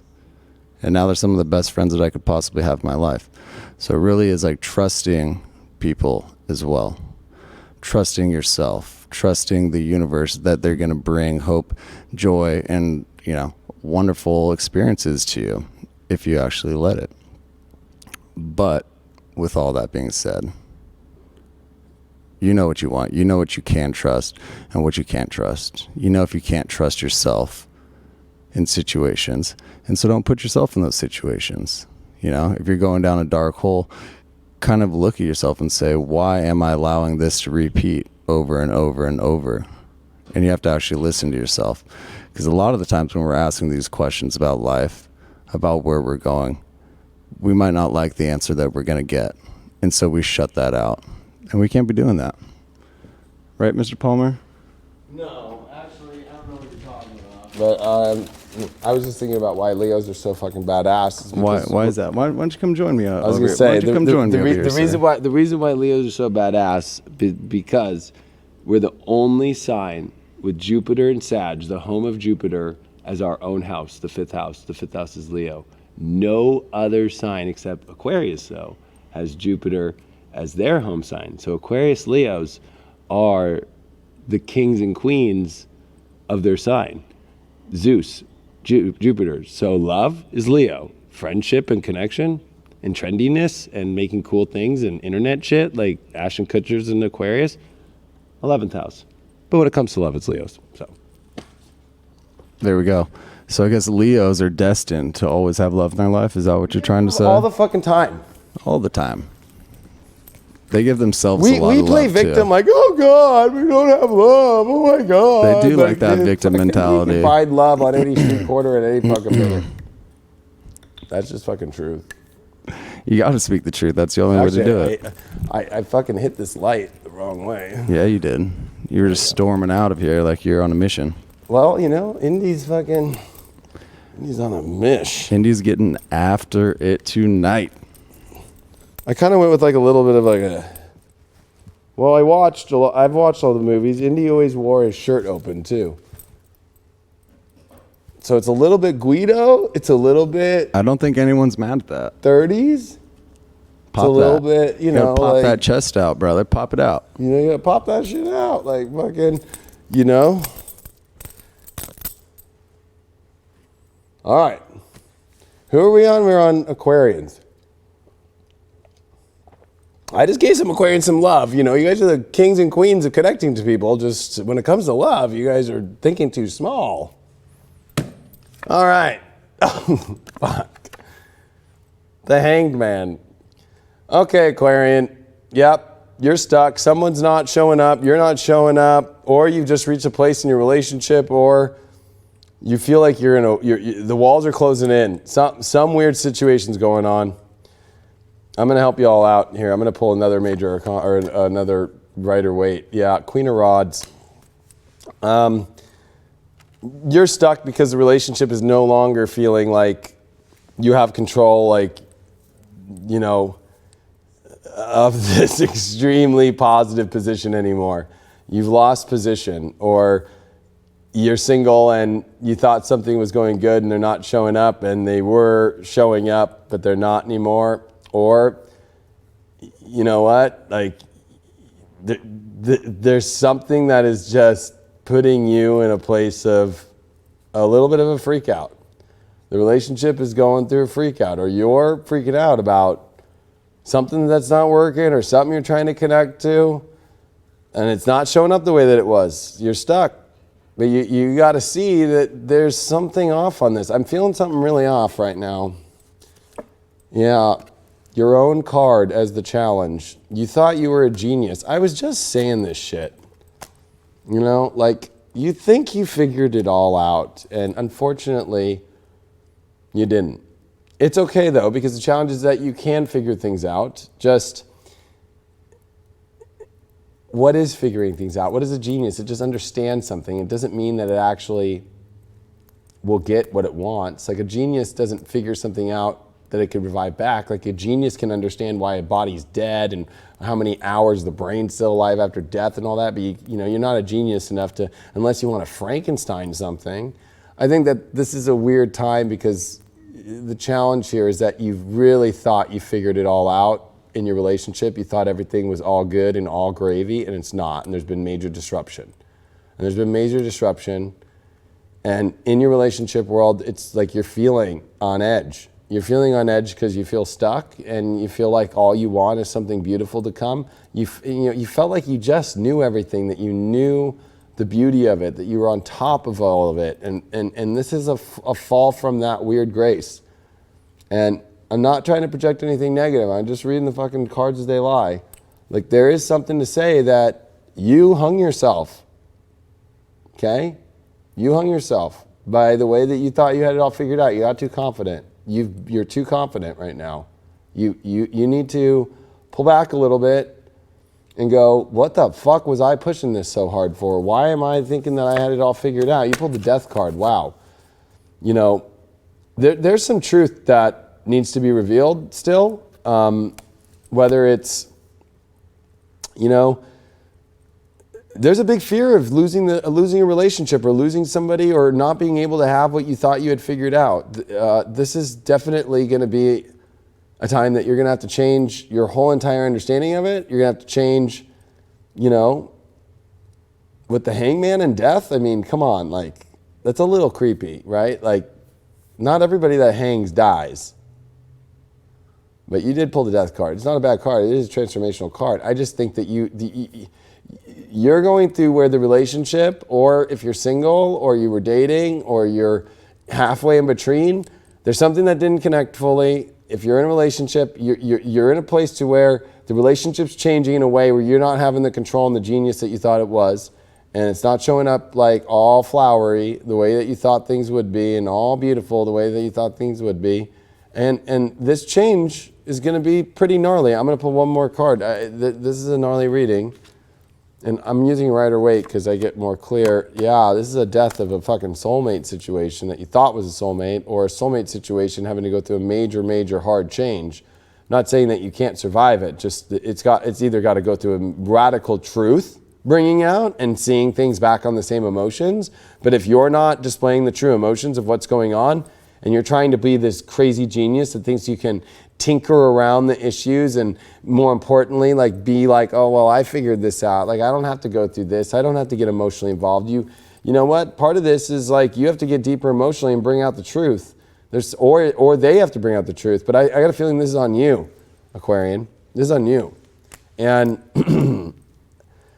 you can't figure this out anymore. You can't be in this place where you're, you know, playing around like with people and playing around with deep emotional connection with just like this, I've got to figure it out, and this you're stuck right now. You are stuck. Wow, you got a ritual. Like, there's something about this where you've made a ritual out of programming the understanding of how relationships will work. And if that program seems to run and work, you just run with it. But relationships change. People have emotions. People have, you know, different things in life. And I think that for you, this is about creating a ritual that the actual genius is the one that connects. The actual genius is the one that knows that it needs to move forward, and it needs to understand when things aren't connecting. Like, you need to make a ritual to where you're not trying to feel like that you know everything. I think that you have to kind of understand that you have to experience things. That's what the astrology says. there's some major soulmate situations going on here, or lack of, or thought of, or soulmate situations coming to some major fucking cataclysmic shift point this week for Aquarians. Or people you thought was your soulmate and it's not. You're finding out the truth. Maybe they're showing their real colors, or maybe you're having to show your real colors. Maybe you're trying to hide a story or hide a situation. This is definitely where you're going to need to come back to the ritual of stepping into spirit, stepping into the truth, stepping into a higher realm, and that you can't avoid this shit, and you've put your spirituality on the side.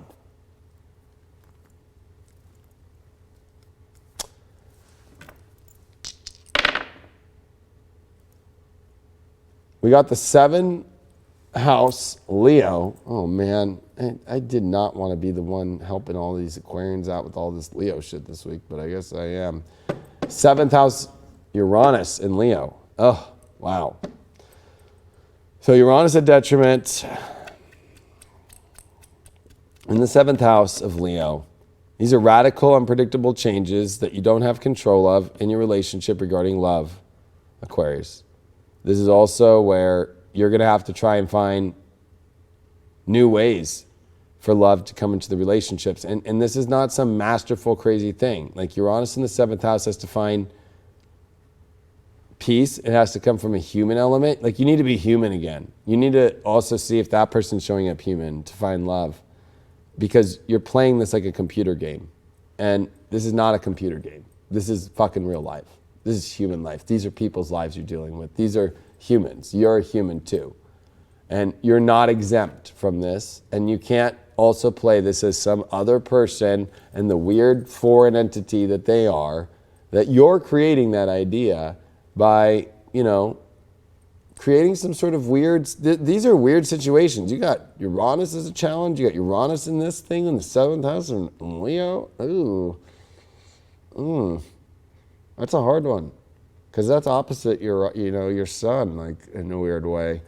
These are definitely going to be some radical transitions for you about how to be better in relationships and to love better and to be more human and to be more fair and to be more equal. That there's some part of the share that somebody's not sharing the same way, and it's probably both of you, to be honest with you. There's something where both of you are not connecting on the same level, and that's because there's a part of you that you have put yourself in a position to where you're like, fuck, I'm stuck in some situation I don't want to be in, or I'm stuck, or I got put in a place that it's not fun. Well, you put yourself there. You thought it was all peachy and keen without dealing with shit that needed to be dealt with, and also that you thought you just had it all figured out.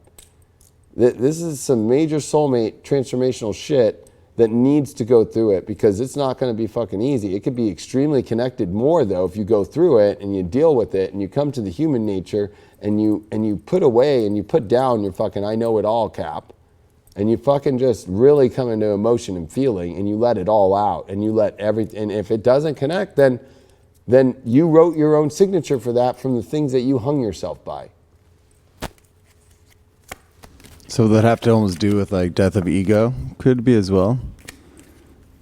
I mean, it's a 2 of cups. I mean, this is a soulmate, like deep emotional bond that honestly is like changing course. It's making a change and seeing if the emotions can reconnect or not by actually the true feelings coming out. There's some weird situations with the hangman.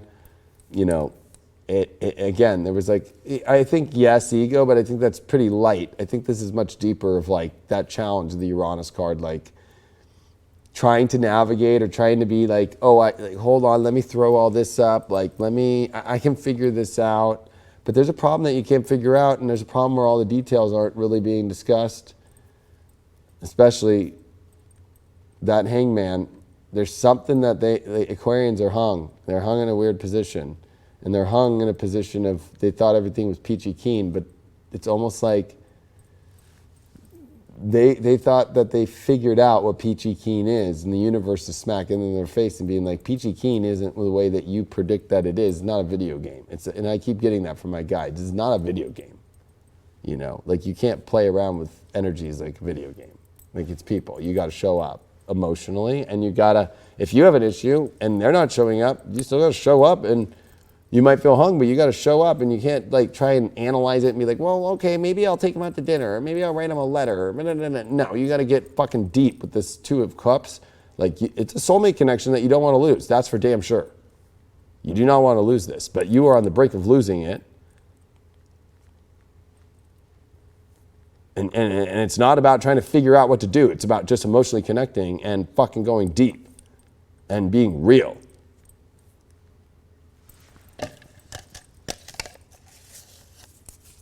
Geminis. Last week was so funny. I was like, oh, the shady ones, and then that thing got passed around fucking Instagram. But you know what, Geminis? I love you, Crazy Fox.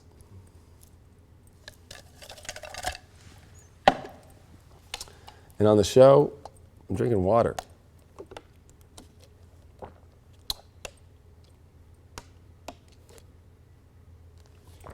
What's going on in the chat?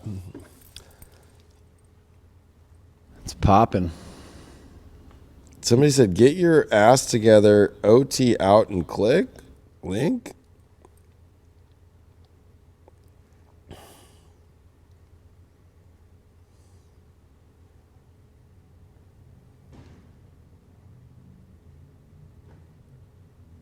We got a question for these Geminis? We do. So this Mercury transit on 11/11, is there any big significance? How will it affect Geminis when it comes to love? So, the Mercury retrograde and how it's going to affect Geminis. Well, when it comes to love, you're going to have to listen to your body now. Mercury's retrograde in your 6th house. So, guess what? Your body's going to tell you everything. If you get sick, if you have a weird health issue, and it will come up. Mercury retrograde in the 6th house always brings up weird fucking shit in the body. And don't freak out. It's usually like that weird thing when you go to the doctor, like, why do I have hives? It's like, I don't know. Like, let's do some tests. Like, and then you find out it was just you were stressed. Well, maybe because you were stressed because your intuition and you were actually feeling that, ooh, wait, actually, because Scorpio is the one place for Geminis that they have that deep truth. And it's like they need to live in a positive, healthy life. When Geminis get off track and they're not in a healthy lifestyle of truth, they're living in the trickster world, and it fucks up their health, and they end up in fucking with enemies and a bunch of crazy shit because their reality. Like, look at Marilyn Monroe. Like, good example. This is where all Geminis are about to go through a Marilyn Monroe experience. Should you really be with JFK? Should you jump out of the fucking cake? Maybe not. He's married. He's the president. Yeah, that's what got her killed. Exactly. This is where Geminis need to really fucking think about what they're doing with their realities and not start being all obsessed with, this is the reality I want so bad.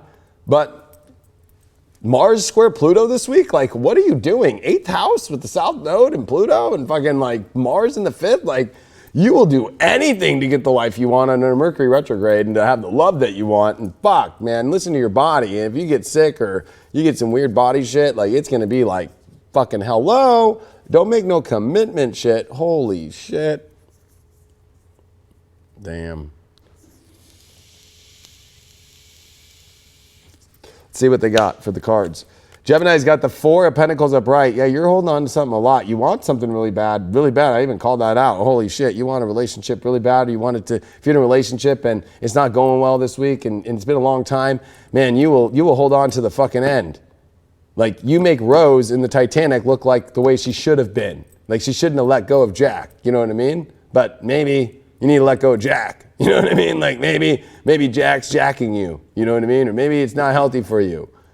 But there is something to say that the relationships that the Geminis are coming into, like, there's something that you will do everything to have it. Like, you will not let, you will be like, I'm going to have this. Whether I like it or not, I fucking want it. I'm going to have it. I'm going to take it. And if you're single and you're like, well, where is it? It's like, okay, well, maybe inside of yourself, you have some things that you're not willing to budge on that aren't allowing anybody in. Like, you're like, no, but this is the way it's going to be. This is how I am. This is But there's something to say. Geminis are always dating, even if they're single. They're always talking to someone. Gemini. So, you want something real bad. But Does it hold the value and the greatness of what it really is? I mean, I fucking really want shit in my life, but like there's some things that like are not good, right? Like the Four of Pentacles is a greedy motherfucker. I'm just gonna be honest with you, okay? So a little bit of like this relationship shit's turning into kind of like for your own precious fucking needs, you know? Even if it's a bad one, it's like, I need it,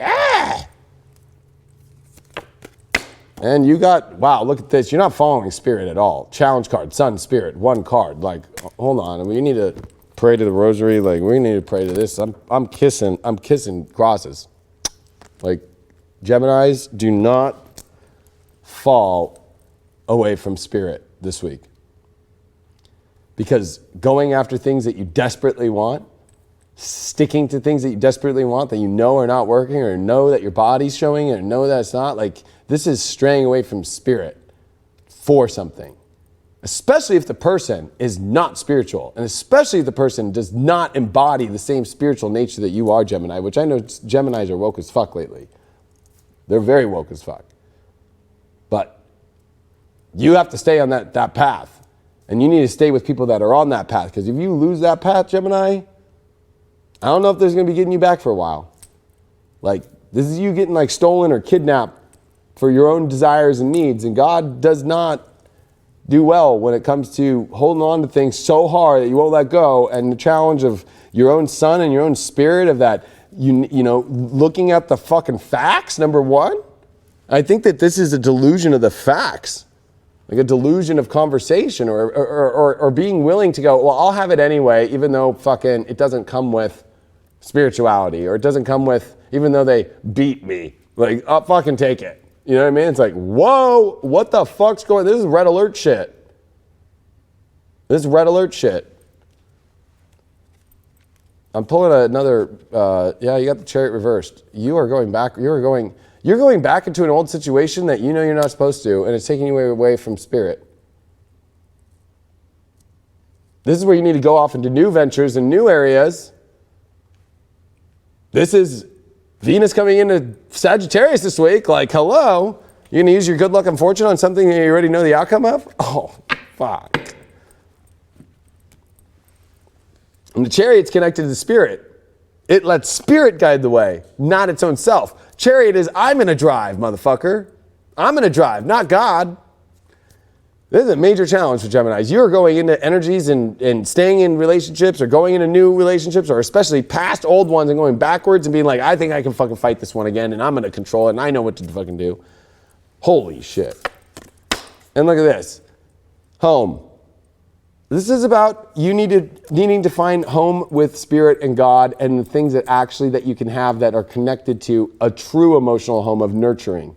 Not nurturing through ego, not nurturing through control, not nurturing through losing your soul to have something that you think is going to nurture you and take care of you. No, that's not going to fucking work. What's going to work is when all things that come together. I think all you have to do is just like let go of what you think you need so desperately that you know is not good for you, that you know is toxic, because it's not your home. It's not even connected to it. And maybe you're just feeling lonely. Home card after that, like you're just like, I'm lonely, so I'm going to do that. Like you're projecting what your ego wants to hold on something that you know is not fully connected to soul, to your spirit, and to spirit itself. That chariot reverse card scares the shit out of me with the spirit as the challenge. That scares me, and I don't want to. I know it's Halloween week. I'm not here to scare people or scare Geminis away or nothing like that. I'm here to remind Geminis that this is one of the last passes. Only one more month left of Jupiter and Sag. Do not waste it right now on the worst energy ever that will take away from your spirit. You pulled the luxury card. You need to find something that's great and much better. I'm sorry to say that something that actually is the true luxury, that nurtures and actually values you, and that is on the same values as yourself, Gemini. Not the luxury of, well, I just want to have it and fucking I'm going to have it no matter what, even though it's going to cost you your soul.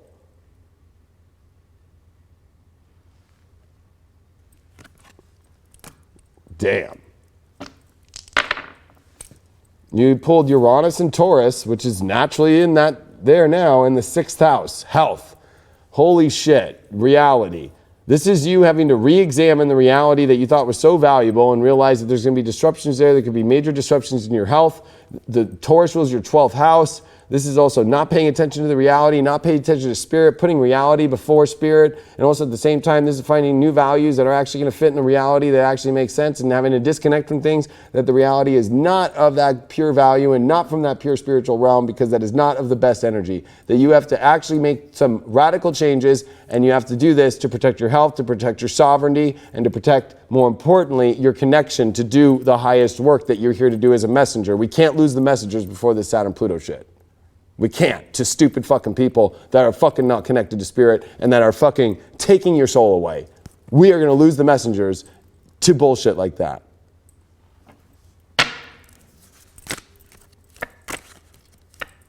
Obsession. Obsession. Like obsessed with things that make no sense.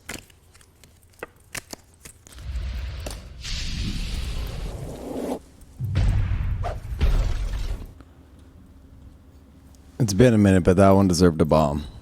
That one deserved a bomb. I'm just trying to be the fucking Indiana Jones, save the fucking day here. Fucking. We got Libra.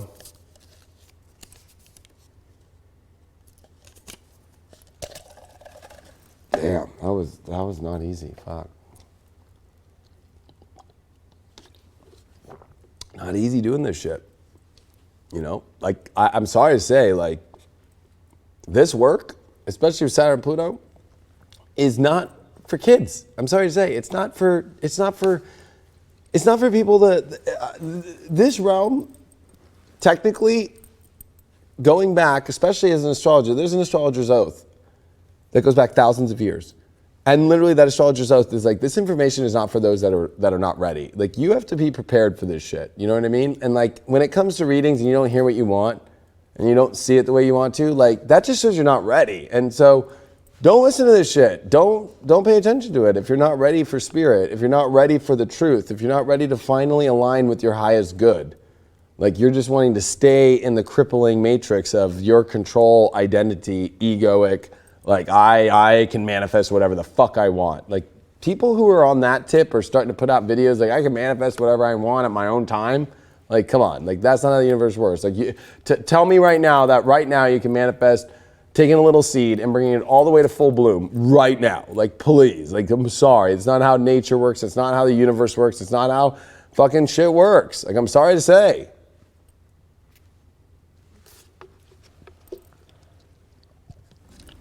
All right, so we got an alien baby alert for this Libra. Oh shit! Did we actually?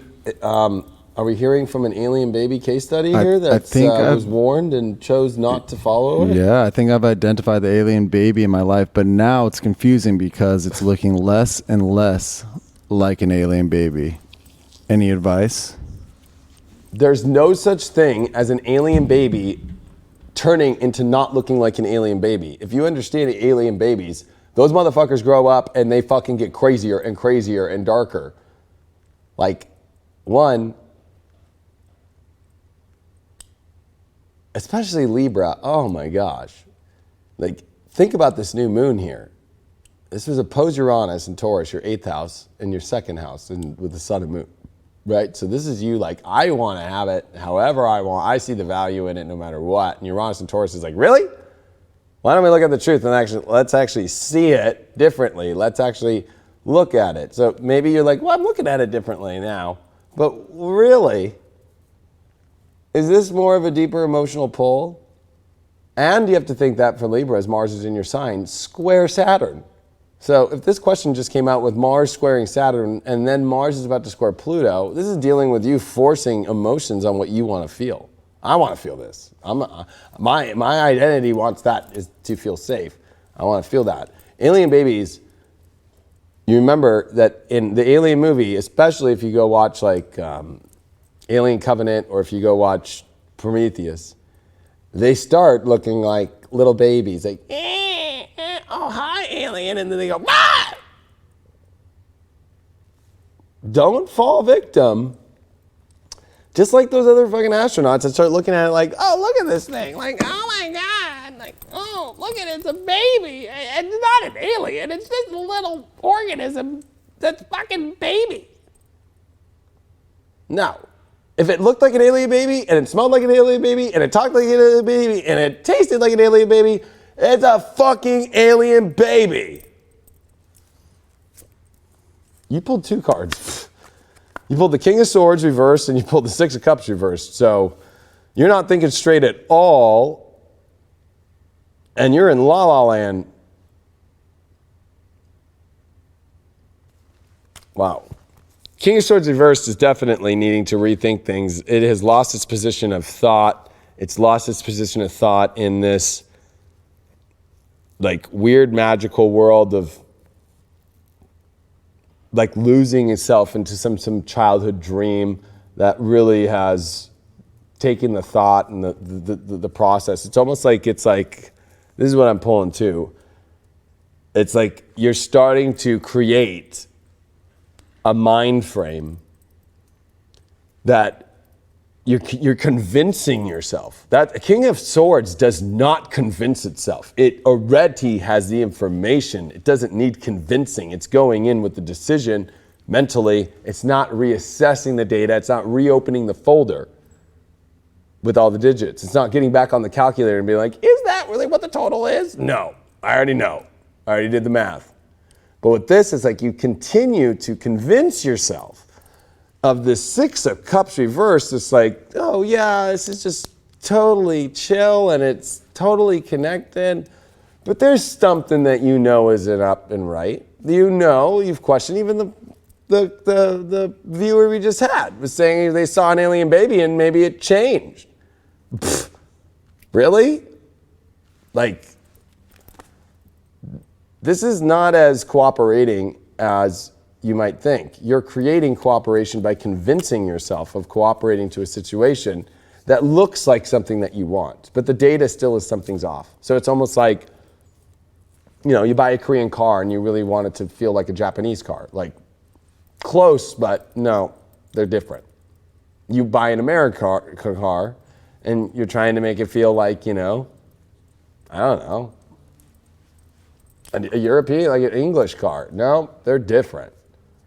You want to have fucking tacos like from Ohio, or do you want to have tacos from Southern California? Different. Stop trying to convince yourself. Like, people do that all the time. Like, I remember like when I was fucking a bachelor and I was really young and I was like fucking broke. I remember like I convinced myself by putting A1 on fucking bread that was shit was meat just to fucking get through. Like I actually started to, it made it like I started to do the whole like, oh yeah, so like I'm broke and I fucking am in the military, so like I just put A1 on bread and fuck yeah. This is where you're like starting to say fuck yeah over things where there's some things that just don't, that you're not fully in mentally, that you still reassert.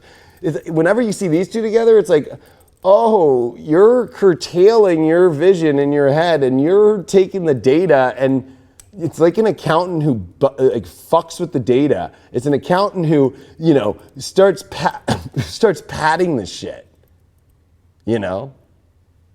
It's like money laundering your relationships, you know, like washing the money, washing the love through this system to turn it into the way that you want to. There's a filtration system here that's not exactly what you think it is. And you don't want to have to run things through a filter. You don't have to, you know what I mean? Like, a good example is this, and I want to finish with this one thought. It's not fun whenever there's some sort of filtration system that you have to use in order to get to what you want. So if, like, let's say you want to go to the bathroom, it's not fun to have to use a catheter. It sucks. It's not a fun thing. I feel for people who have to have catheters. Okay? But convincing yourself that it's normal and that it's okay, you almost are getting used to something, that there's something off. The challenge is Neptune. You're about to sacrifice, and you are sacrificing, you know, right now, Libra, the truth. Like, you know, and I think that also at the same time, if you're single and you have nobody around, I think the challenge is you're sacrificing for this like pure self, or you need to let go of somebody first. When you already let go, and you're creating, like, I'm not able to have something beautiful, because there's that side of the coin with this. But for those that are going through this whole filtration system and creating this kind of like convincing that things are good when they know it's not, you're in a delusional state, and you're willing to, your challenge is you're about to sacrifice your sovereign best relationships that could be in your life for something that's to sacrifice something for the vision of what emotionally you think that is the reality, that other friends, other people, and all these things will like you because now you fit in. Now you're in there, but really it's not fucking it. That's not it. Like, it reminds me of like a Libra who like always like, you know, my girlfriend's got married, so I need to get married. So look at this guy, looks like kind of how my girlfriend's husbands are. And like he gets along with them and we all do this. So I'm going to sacrifice that I actually don't fucking have a good fuck with him in the morning. And he doesn't fuck me good. And I don't like the way he fucking snores and he fucking smells like shit sometimes. But he gets along with the friends and he does this. So the reality and losing himself into that shit, you're sacrificing a lot right now just to fulfill some sort of life that you really want to project. And you did pull the relief card. It actually gives you relief to live in this sacrificing energy, because you would rather sacrifice to give something of delusion, because it gives you relief, because you don't know how to actually really have in your environment and be strong and have the real thing that you really want. You're creating, you know what? It's so weird that we had an alien baby fucking question for Libras right now, and this fucking deck right now, and this astrology with Mars square Pluto, and Mars is in Libra, and Mars is weak in Libra, and this is the first square to Mars in Libra with Saturn and Pluto and Capricorn in 500 years. First time. So, 500-year transit, and here you are, 500 years later, about to fucking go marry that fucking blacksmith that farts and shits and toots. When you're this beautiful fucking, you know, I don't know, maiden of the queen or something. I don't know, you know what I mean? Like, what? Like, you're that one. You're that one. You're like, you know how much you deserve better. But there's also a part of you that just wants relief in any way. Like, you want relief of the suffering you're going through in your life. You want, and so it's like, what is there to suffer? The relief is actually to not sacrifice what you don't want. Like, be real. Like, you know you have to be real. This is fucking Scorpio time. And you did pull the happiness card. So there you are, willing to sacrifice anything for happiness. But what happens on the long term when you sacrifice something for happiness? I mean, I think that's the scariest thing in life, is when we sacrifice our sovereign, beautiful things in life, our self, our soul. This is another one. I don't know what's going on right now with air signs, but both the Aquarian, the Gemini, and the Libras pulled some crazy shit, and especially on this fucking Gemini Libra shit, sacrificing happiness. This is like sacrificing your soul, Neptune, for happiness. So that means denying yourself of something beautiful and staying single and not, like, I'm happy just with being in a place of sacrifice right now. Like, what? Or for those that are in these relationships that they're creating these realities out of, that they think are giving them relief because they're being accepted. There's something about that Six of Cups reversed that wants to just be accepted and let anybody, cooperation in any degree, at any degree, even if it's like the most shitty situation, like go sit with this fucking kid and fucking change his diaper and he's got the flu and fucking just fucking let him throw up and fucking clean it up. Okay. What? Yeah, he's playing, you can play with him. It's like, well, what? No.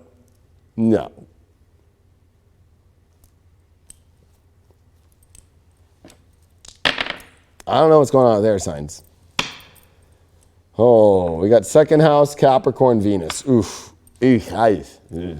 So, come on. You have to make some bigger decisions and start to think clearly about the value of this relationship and if it's actually what is the long-term best thing, and if it actually is in your soul alignment of your future, not because it's trying to fulfill some sort of Neptunian sixth house fantasy, but because it's actually about your long-term emotional needs that need to be met, not ones that are temporarily and only in some places being met. You're missing out on the whole enchilada here. And this is where you need to have a whole enchilada. You need to have the rice and beans, and you need to have the chips and salsa fully. Like, there's something where it's like, come on here. Why are you giving me this shit with no rice and beans? Why don't there's no more salsa? Okay, I'll sacrifice. I'll just eat the chips plain.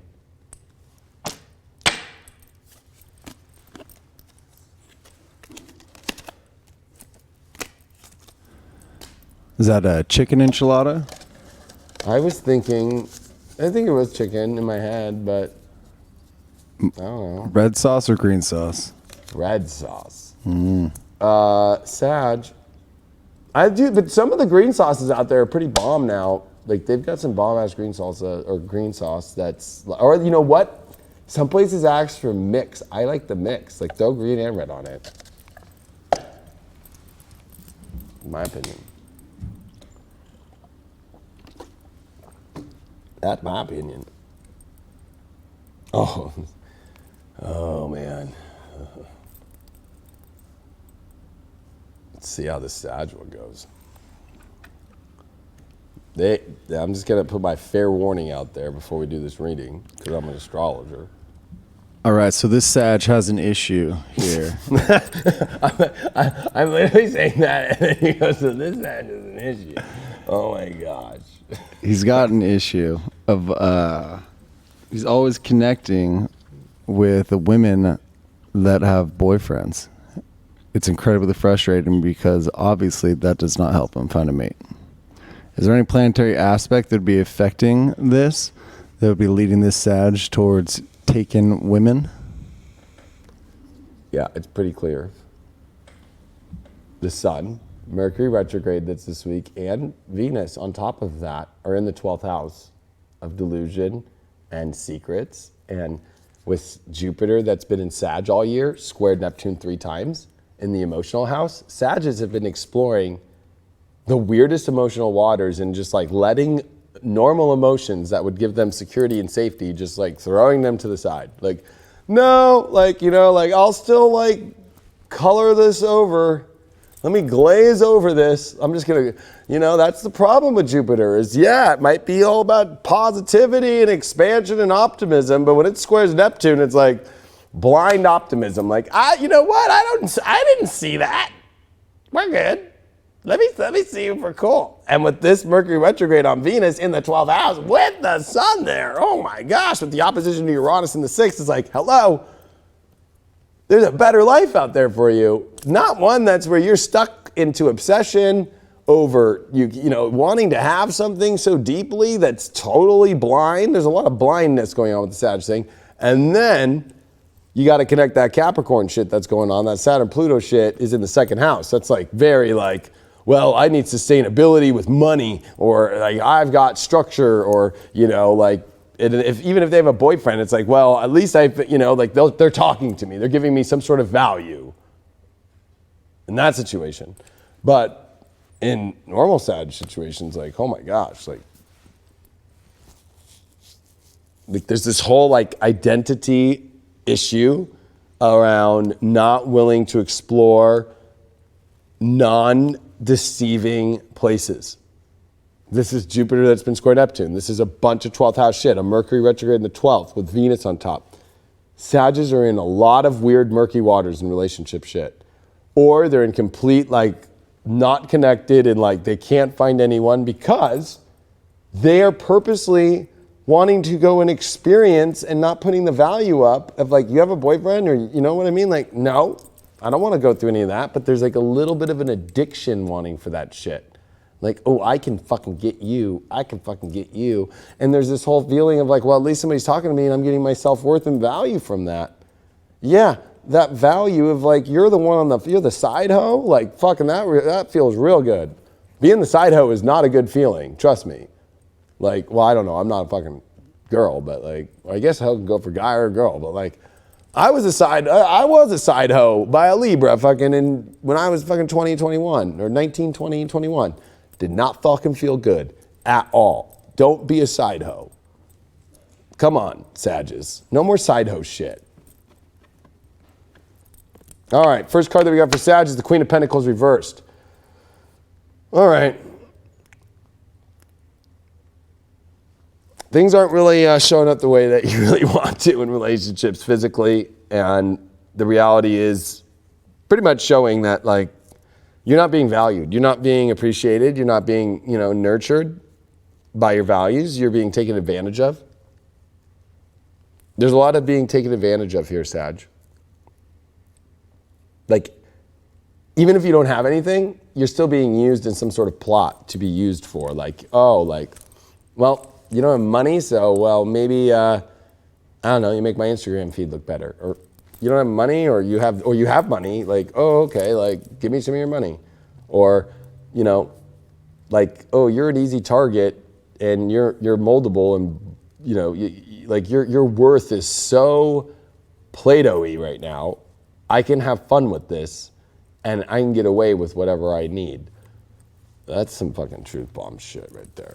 Challenge card is the 7th house of partners relationship. This is going to be a fucking, do we have it up there? Like relationship challenge? Like they deserve it. Like I'm sorry. This is it. I feel like this is the culmination for the sad shit.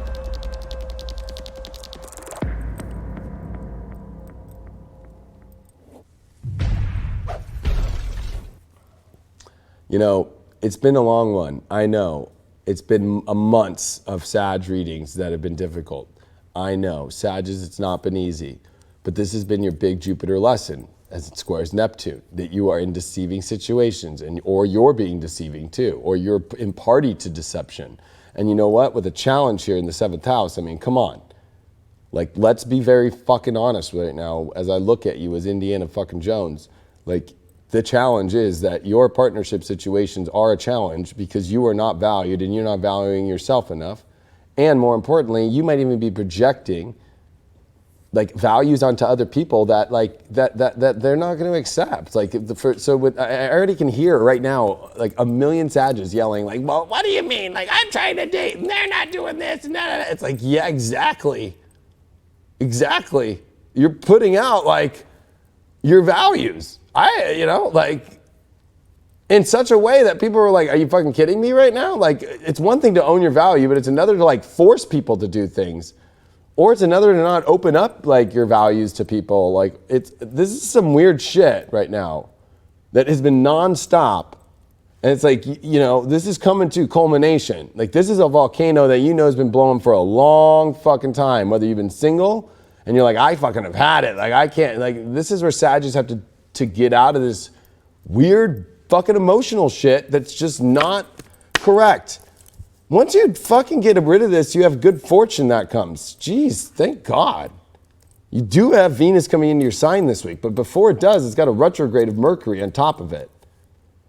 So there's something to say that by the end of this week, you'll start to see some fortune, but you're going to have to deal with some really tough situations through this Mercury retrograde at the beginning. And through this Mercury retrograde, you can have fortune if you're going to use it for looking at new things and looking at situations that you can find that value and you can find those things that are spiritually connected, or you're going to spend the next 3 weeks in the Mercury retrograde cycle with the good fortune to get through a fucking horrible situation, but it'll turn out okay, but it will still be bad.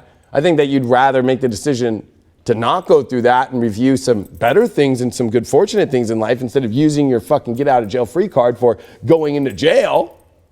But like, hey, I've got the card 3 weeks in. Like, okay, we'll let you out now. Like, fucking, that's your fortune you're going to use?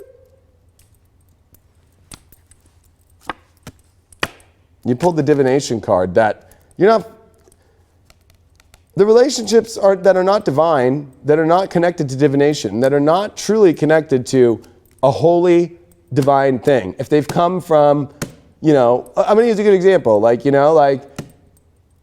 being with somebody who's fucking married. Like being with somebody, like if it's all started from weird shit that's not from the divine, and I know I might get a little fucking biblical, like If it's not some 10 commandment shit going down, like, you know what I mean? Or if it's not fucking connected on a very divine level where that person is in the same divination as you, that person is in the same spiritual place as you with divine love and that the divine understanding of the divine, and they are not acting that part out, and they're fucking like showing up whenever they want with divine, but using that as like a pull that, oh yeah, we're divine, but really it's only like a fucking little like fucking, it's like a little bait just to get you in and then fucking throw you out. There's something about this side hoe thing. Like people that keep throwing you to the side. Why do they keep throwing you to the side? You're not owning your value, but when you do own your value, then you're pushing it so hard on people because you're like, I don't want to be the side hoe, so fucking don't make me no fucking side hoe. You need to do this, you need to do that, you need to convert to my religion, you need to do fucking, it's like, what the fuck? Like, get me the fuck out of here. You know what I mean? Like, are you going to Hooters? Are you going to Hooters? I love fucking Pablo Francisco on that shit. Are you going to Hooters? Yeah, because that's my plan. To go fuck the waitresses. Like, oh my God. That's a great skit by him, by the way. Oh, is that what that was? Yeah. Are you going to Hooters? Yes, that's my plan. Yes, I just want to fuck all the fucking waitresses. You make that fucking chili so good.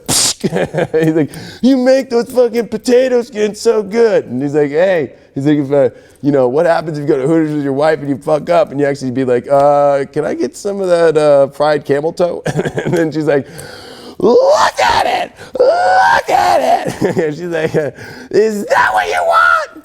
Is that what you want? And he's like, yeah, can you box that up? She's being a bitch.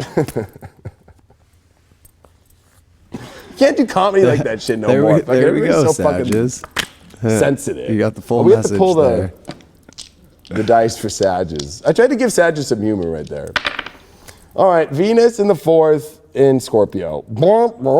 Venus in Scorpio with Mercury retrograde. Oh yeah, you need to get to the truth of the emotions and the partnerships that you are entering into, and you need to get the full truth, nothing but the truth, and so help you God. You got to get to the secrets too. There's a lot of secret shit going on down there deep in that hole emotionally. Holy shit. And you are emotionally obsessed and attached and cannot let go. You know this, Sag. You cannot let go. You are so afraid of losing your security. You're afraid of losing your home. You're afraid of disrupting the family. And you know that there's something so deep. Or you just feel empty emotionally, you know, because you're not receiving what you want. But it's like you need to get to the bottom of what is the emotion of the abandonment issue that you're feeling the victim of, like why you're not receiving it. Like this is your big shift. I feel good about it for you. I do. You can do this shit. All right. I think we're like near the, I think we're at like the end here. I think we got like 3 left or something. Yeah, there's 3 left. Leo's next. Dun dun dun. I know, fucking. It hasn't been an easy one the last like 4 or 5 signs. I don't know what the fuck's going on, but you know, this is some serious shit. You know what I mean? This is serious shit. We ain't playing around here. It's high vibe time. People associate high vibe with just like wearing fucking white fucking clothes and just, high vibe! Like, no. It's about being real, and raising the vibration is by truth.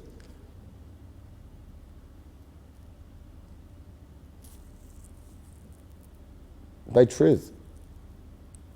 Truth is the highest vibration on the planet.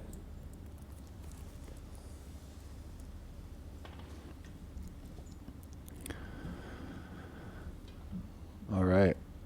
Don't ever date a guy you meet at Hooters. Hooters is fucking garbage. Yeah, I don't know. Here in the West Coast, especially in California, we never were Hooters people. I remember when I went and DJ'd fucking in Chicago, my manager at the time fucking was like, hey man, I'm gonna pick you up after the gig. Like, we after party till like 7 in the morning, and I'm already on California time, so I wasn't that tired, but then he was like, at 10 a.m., I'm like, where are we going? He picked me up, it was snowing in downtown. He's like, we're going to Hooters. I'm like, what? He's like, yeah, man, we always go to Hooters. I'm like, okay, like, going to Hooters. And he's like, we tried the fried pickles yet? I was like, what the fuck? Hooters. And Pablo Francisco goes, what's the job application there? Try on this bra. That's Capricorn humor. He's a Capricorn. That's some raw shit. We have Leo questions? Yes, this question revolves around dreams. All right. So this Leo, so she met a guy the other day, and it was great. Like, my soul recognized him. She even had butterflies, and she hasn't felt those since 2013. And then she woke up, and it was all a dream. Is there any significance to that?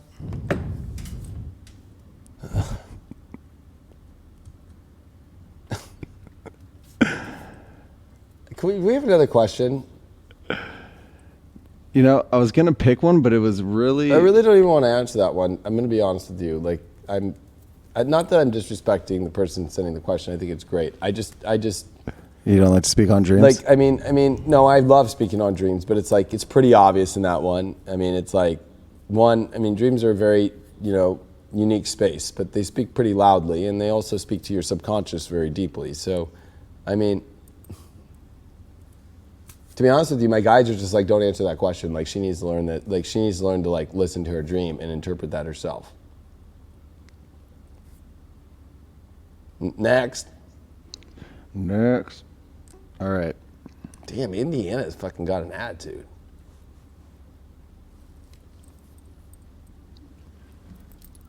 Okay. Families on Hollywood Boulevard? Hey, I used to live on Hollywood Boulevard, all right? Talking shit on Hollywood Boulevard? Do you know the Leo King? Walking the started on Hollywood streets. Boulevard? Walking the streets of Hollywood Boulevard. Straight up. Go look it on my YouTube right now. Fucking type in the Leo King fucking Hollywood astrology. Fucking go watch that shit. Hollywood Boulevard. I'm fucking there talking to people about astrology on the fucking streets in 2014, fucking in 2013 and all that shit. You were on a good one tonight, Indy. I'm on a fucking, yeah, when I get in the fucking character, holy shit. I'm not, but like. All right, here's a long one. So I've been there, you know what I mean? I didn't make it behind here by fucking not fucking putting in the work, you know what I mean? Like, I ain't just fucking sitting in my fucking room like, oh yeah, doing some tarot and shit. Put in the work. All right, so when the Leo is feeling like they're making progress and pushing through old ways of living and loving, then finding yourself gravitating towards someone who is in an almost failing relationship, how can a Leo make sure to keep their bearings when feeling they're following a path towards someone who feels like a possible divine life partner or towards another possible toxic situation? The energy doesn't feel wrong, but morals would suggest otherwise. All right, so one thing is Leos are very cryptic in the way that our emotions are ruled by Scorpio. That's our fourth house. So our emotions do like edge. We do not want a queen who like wears or a king, if you're a queen. But Leos do not want someone who's not edgy. But it's about knowing that moral edginess and knowing that there's going to be a boundary line somewhere, and you're the one that defines that moral boundary line. Yourself, as a Leo, and what you love. It's your kingdom. It's your light. As long as it doesn't take your light away, then you're good. But if it takes your light away, then there's sometimes when it's the most thing that seems morally sound. But if it takes your light away, is that actually morally sound? So I think that, that's why the only kings and queens that survive and make it are the ones that do have a little bit of that scorpionic edge and that deep fucking emotional connection. And they fucking know how to do that, where you want to ravage your partner.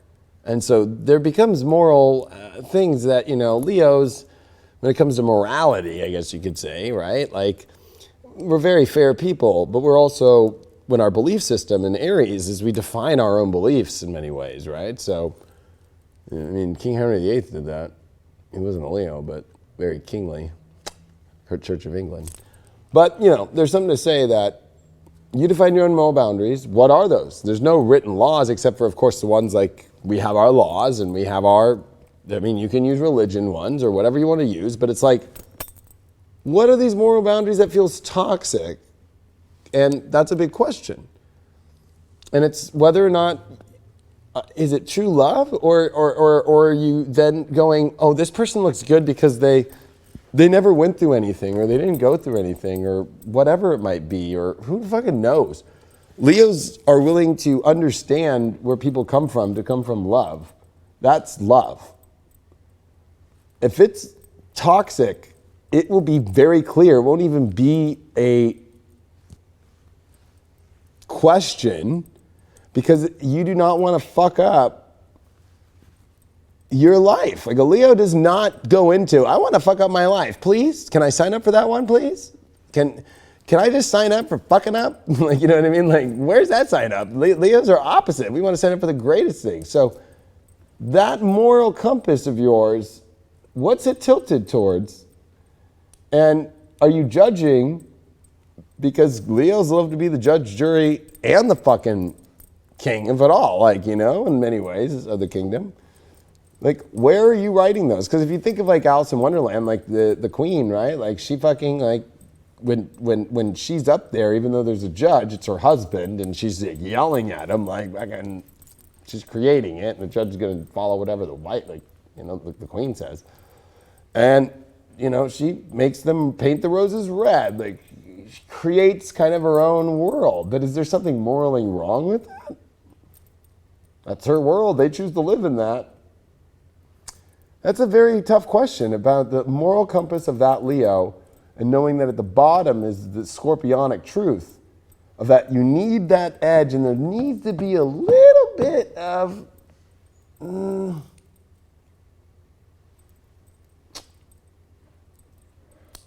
it's a little more than edge. There needs to be that fucking little bit of hunger. There needs to be a little bit of animalistic energy there. And that's something that is not morally wrong. That is something that is deeply connected to a Leo's passion. We are primitive, wild beasts. And you can't forget about that shit. Whoever that is, don't forget that you're a primitive, wild beast. You're not going to work well with a flower. Been through that shit before. When you're a T-Rex with a flower, it just don't work. All right? It just don't work. So, but that moral compass, I've had to learn in my life with boundaries. Like, okay, you know, it's funny. Some of the people that you think that you taint with your judgment of like, well, they do this, they're bad or something, are actually way better than the people who act like, oh, they're good, I'm an office manager and da-da-da, and they're out there fucking doing the craziest fucking shit. That's where stigma, she's got something about stigma. That's what's fucking going on. I don't like stigmas. Oh, God. It's like, oh, I'm an astrologer and I'm the devil now, you know what I mean? Like, I read tarot, I'm the devil now, you know what I mean? Like, ugh. Oh my God. All right, Leos, what's going on? All right, Knight of Pentacles upright. This is a great time. This is a good thing. We got good things coming, Leos. You're moving into actually energy of love that you actually can actually physically have. It's a slow trot, but it's moving. It's a new direction. And it's also about you starting to feel more empowered and confident in yourself, in the values that you want. And it's a trail forward. Now, there's a little defense always with the Knight of Armor. But I think that this is you realizing, you know what? You know what you like. Just go only towards that shit. Don't go towards anything that's like, you already know the value isn't there. Because I think that Leos we can be very open. We'll explore. But this is a time for you to go, you know what? I see what I like. I'm going towards what I like. I only like this kind of style. I'm going on that type of style. This is great. Knight of Pentacles knows what it wants and knows it goes on an adventure towards it. It takes one. Indiana fucking Jones, motherfuckers. I mean, I'm literally a Leo reading myself right now. Fucking Knight of Pentacles. The adventure to have what you want in love. Take it. Don't waste your time on anything that you wouldn't want to have. Period. It's like clear. If you don't want to have it, then don't even go towards it. No point. No point in taking an adventure towards something you don't want. No point. You don't even have to answer to people. I know that sounds so fucked up, but like, you don't need to explain yourself. You have nothing to explain. Like, fucking, Unless you're in a relationship with someone. This shit, you know, the one thing about love that I hope I can teach people the most about Leo and Leo rules love is that it's a fucking wild beast universe, okay? Look at the animal kingdom. I know it's so weird and this is so twisted because in the spiritual community, they don't want to associate themselves with animals. They want to separate themselves. But then they want the same rights and and I get that, I'm the same way, but it's like we're all connected here. And love is animalistic. It is an animalistic world. And that doesn't mean that it's bad. But in that animal kingdom, 1 second you think that's your lover or whatever, and a fucking other person that's bigger, stronger, or better, or whatever is going to try and there's mating calls. There's all that shit. And us as humans do that shit too. So all I'm trying to say is that you don't need to explain yourself for people who are going to try and come your way. You do not need to go fight for people that you don't want. You don't have to explain yourself. You don't have to explain what you want. This is about you owning what you want. Leos have been fearful to just own what they want because of weird things like I'm fighting for everyone or I don't want, you know what I mean? Like you need to put your armor on and just be like, hey, like this is what I want. This is where I'm going in love. And you don't need to explain yourself to anybody, especially if you're single. And if you're in a relationship, this is what you need, like your partner, you're going to be like, hey, this is what I need. This is what I'm going to do. And this is how it's going to be. And I know it sounds fucking stern. It sounds difficult. But the Knight of Pentacles, it's just slowly trotting that way. But it's like, let's go. Like, are you following me? Are you going to join this with me or not? The first house is the challenge. So, of course, this is vitality. They call this the body. It's the projection. The projection of yourself and the way that you come across and your identity is going to shift. And that's a challenge for getting what you want. Because actually, the embodiment of your identity has been without going for that. So the challenge is adjusting to the new identity. The adjustment is adjusting to how does your identity really work with the things that you now want in your life. It might be difficult because it's going to pull off some of your shit that your ego's attached to. Like, oh, I'm attached to this, but if I enter into this love or if I change this in my relationship, I'm actually going to have to tear that one part of myself down. So there's going to be part of yourself that's going to have to tear a bunch of ego shit down that you might not want to tear down if you're going to enter into some new space that you really want to go to. But you can't look at that as a bad thing. I mean, but, you know, I think that the challenge as well is like, if you're going towards what you want, and the other part of the first house is identification. If you're not willing to identify what you fully want, you're like, oh, I see what I want, I'm going towards it, but you're not going to identify everything fully. Like, I want a relationship, or I want to do this, or I want to go to that, or I want to do that. Then that's going to be a challenge where you're just going to be wandering, beating around the bush. Like, you don't want that shit. Last week was the Hangman for Leos. And protection. This protection thing, I felt it right here. Oof. There's going to be a lot of people not happy with you. You have to protect yourself that there's a lot of people who try to come after you, Leo, or try to project shit on you, and this is projection protection. Because this is the outcome. There's a lot of projection, you know, protection that needs to go on. Because you're embodying what you want to go towards. Yes, it's going to be difficult to identify it because you're afraid of doing it because you feel like you have to protect yourself about opinions about other people or protecting yourself from energy, right? Like, oh my gosh, like, I can't just be me, like, fully, right? Challenge, first house. I can't be me and go for what I want without fucking being attacked. Like, protect yourself by not giving a flying fuck about what anybody fucking thinks. Protection again over that first house. Wow, double protection. You're gonna have to protect yourself because what you want is not what a lot of people want. What you want, everybody else wants to be what you want.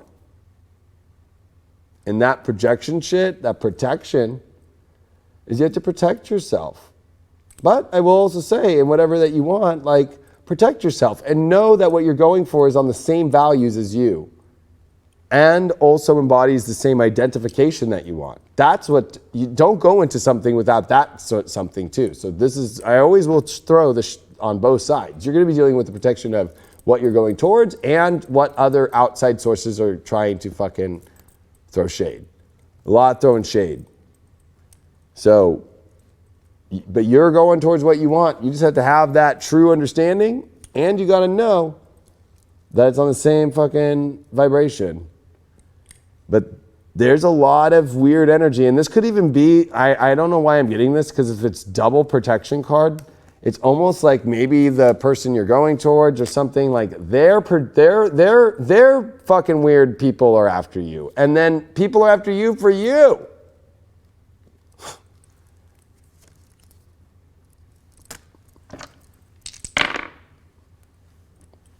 Not easy being the king. North Node in Libra in the 12th house. Aim towards the beautiful, magical love that you want in your life. Don't focus on this kind of reality and how you think it should look and how you, and do reality alone. There's something about you having to, you need to build bridges to partnerships, to connect more to spirit, to find some balance in your life, to find harmony. And this is a beautiful connection. These are beautiful fated connections, but with 12th house shit, there comes having to protect yourself, because when you connect to spirit, all the dark attacks. I know this. My whole life, I have been attacked by doing this work all the fucking time. I get attacked every fucking day. It took me years to know how to fucking deal with that shit. Years. I used to think it was my fucking, yeah, see? To work with him too. I just want to say this, and this is for all people. When it comes to protection, you wake up and think that something's wrong with your body, and this is why a lot of people switch their diets and do all this shit, and they're in this spiritual realm. It's like, no, you're being attacked. Fucking, you're doing light work, Virgo. You're doing light work, and guess what? You're going to be fucking attacked. It's not your body. It's the reaction to the attacking. And once you accept the attacking and know how to clear your energy every day and block and protect yourself from all the fucking negative energies that's going to come at you when you're stepping into your power, your light, your success, your king or queendom, your happiness. Right now we're in a world, especially with social media, everybody's just fucking going to attack you. And also like project, like before I do readings, like I'll wake up some mornings, I feel great. And I'll do the reading. It's like, oh yeah, it's a great reading. Like those three clients today were great. Then fucking, I'll wake up and I'm like, what the fuck? I feel like I'm gonna die. All this crazy shit. I'll have to remember, and I'll have to go deep into my soul, and I'll be like, oh yeah, I'm about to do a reading. Let me remember that. Then I go, I'm feeling the energies of the reading I'm about to do. And the dark does not want me to give the message. I already start connecting with the guides. And then that feeling goes away and I do the reading and it's gone. If you're gonna do this shit for a living, you're gonna have to be prepared for that shit. Not fun. A lot of people bail out. Virgo got a question?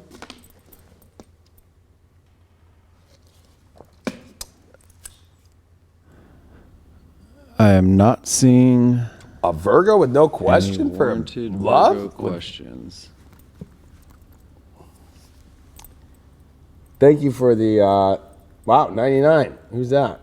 Thank you, Cherie Watson Moyer. Hope I said that right. Thank you very much. Pragmatic dropped it earlier too. Thank you, Pragmatic Astrology. Yeah, no, go on Virgos. They're missing out this Go week. Virgos. I just want to answer one more fucking question from in the chat. Somebody was in here was like, David must be mad at something. I'm like, literally, I'm actually happier than a fucking clam in my life right now. And the truth is, I had to fucking go to that place of happiness in my life. And that's when I start fucking rolling hardcore truths. And I'm not mad at anything, but I see the bullshit in the universe going on right now. And I'm just trying to help people get through this shit. And so people take it as, oh, he's mad or something. It's like, no. I'm looking at what the cards draw. I'm looking at what the astrology says. I combine both. All right, Virgos. Virgo's got the Two of Swords reversed. Indecision that's unnecessary. So this is, to me, the closest to the hangman you can get. It's like, you know, making up excuses, making up weird shit like, oh, like, I can't make a choice. I still don't know what to do in this relationship. I don't know what to say. I don't know where to go. I don't know how to be. Like, come on. Yeah, you do. I think you guys pulled this card recently. I really do. But also, it could be that a partner, too, is not revealing everything. Or somebody that you're talking to is not revealing everything. And you are buying into their projections. Like, you're buying into their story.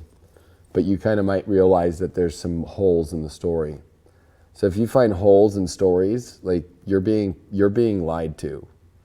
I also want to say that, you know, this puts things at kind of a weird cross in your life, because there's something about love right now in your life where you're at a crossroads. You think you don't know what to do, but you know exactly what you need to do. So you're stepping kind of back into wanting to overanalyze situations, as a typical Virgo would do, but we are about to have a Mercury retrograde in the 3rd house. You are about to reveal some really crazy fucking secrets. I'm just going to be honest with you. Just be prepared, Virgos. So, Virgos are going to be dealing with some weird shit when it comes to love, especially about information that they were not ready to deal with. And your challenge is the Capricorn, stepping into authority. So you don't want to step into a decision and authority off information that comes your way, or truth that's coming your way, or you're afraid of stepping into authority in your relationships right now. Or you feel like you're afraid that you can't handle certain things in a relationship, or maybe you don't know what to choose based off the information that's coming on. There's a lot here around insecurity of stepping into authority with 2 of Swords reversed, Capricorn. Especially since Capricorn rules your love house. I mean, that's your 5th house, and this is where Saturn, Pluto, and the moon will be this week. Ooh. Yeah, there's definitely information coming out when it sextiles all this Scorpio shit and the Mercury retrograde. Oof. There's definitely something that's going to be on your mind, and it's going to kind of come up really intense later in the week. And you need to not be afraid to step into your authority and be an adult. Like, there's something about being a little kid here. 2 Swords reversed is like, oh wait, I can't do it, but you know you can. Like, I can't read this section. I don't know how to read good enough yet. Or, you know, like, no, I can't go out there yet. Like, I don't know how to do that. Yeah, you do. You just don't want to go. Like, yeah, Capricorn is your challenge. Like, come on. Step into your authority. And look at this. You got karmic path. There's definitely some karmic shit going on this week.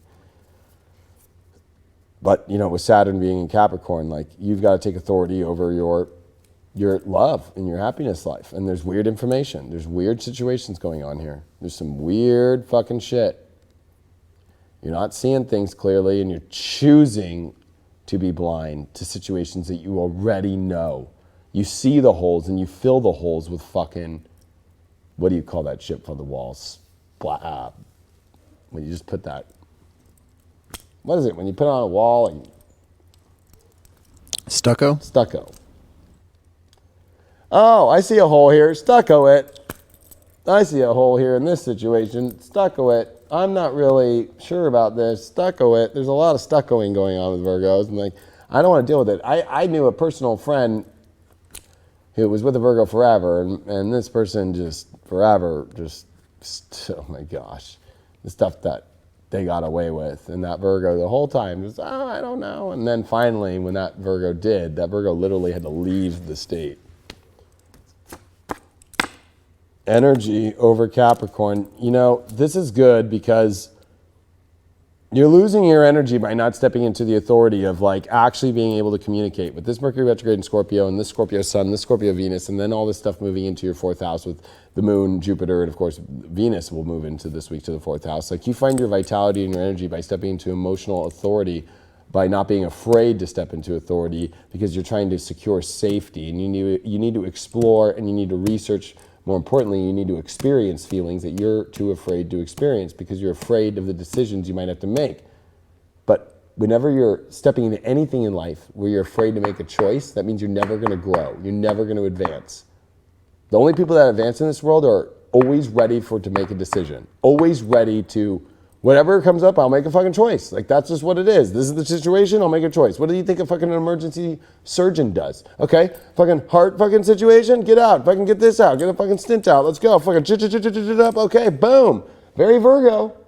Virgo, you're in your best power. When you're in happiness is when you're able to make decisions and keep advancing in your love life. But for some reason, there's a lot of fear about advancing in your life with love. Like, I don't know, and I don't want to have to bring that up, and I don't want to bring up this, and this could even be your own insecurities or even your own holes and shit. Or maybe you're afraid, you don't think you can handle the energy of like holding on, and it's okay, let your partner know. But there's something about a karmic situation that's going to be fucking insanely intense dealing with you not listening to, you're blinding yourself on purpose instead of being blinded by.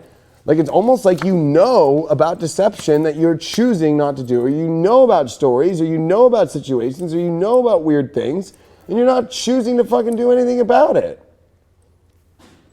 Even if you're just dating somebody, you're like, this motherfucker, I just saw this motherfucker out fucking with this chick, and he's fucking telling me fucking he was over here fucking last night with his grandma. Like, fucking come on. Don't ever fucking use grandma as an excuse if you're gonna do some shady shit. That's bad fucking karma. I would never use my grandma as a fucking excuse. Ever. Fucked up. So fucked up. Who would do that shit? Oh my God. Either of my grandmothers. Wow. Libra, second house, North Node. This is where you got to focus on, not only in your relationships, but you got to really reevaluate the value. You got to reaffirm your fairness that is deserved of your self-worth. And is your self-worth being compromised? Like, you got to think about what's the opposite. Would be South Node in Aries in the 8th. Just, I'm going to have anything that I want it to be like, and I'm going to keep it that way. I'm going to keep manipulating or adjusting or transmuting the situation the way I want to see it. No, you need to look at truth, you need to look at fairness, and you need to own that value in it, and that's where you need to aim in your life. Last one. Taurus. It was weird that Taurus came last. It was very weird that Taurus came last. Why is that? I don't know. I think Tauruses are going to have like the best reading. I don't know what it is. Although they have the biggest relationship transit of the Mercury retrograde. Their Mercury retrograde is in their relationship house. Oh, the cryptic Halloween deep love tarot. I'm out of drink.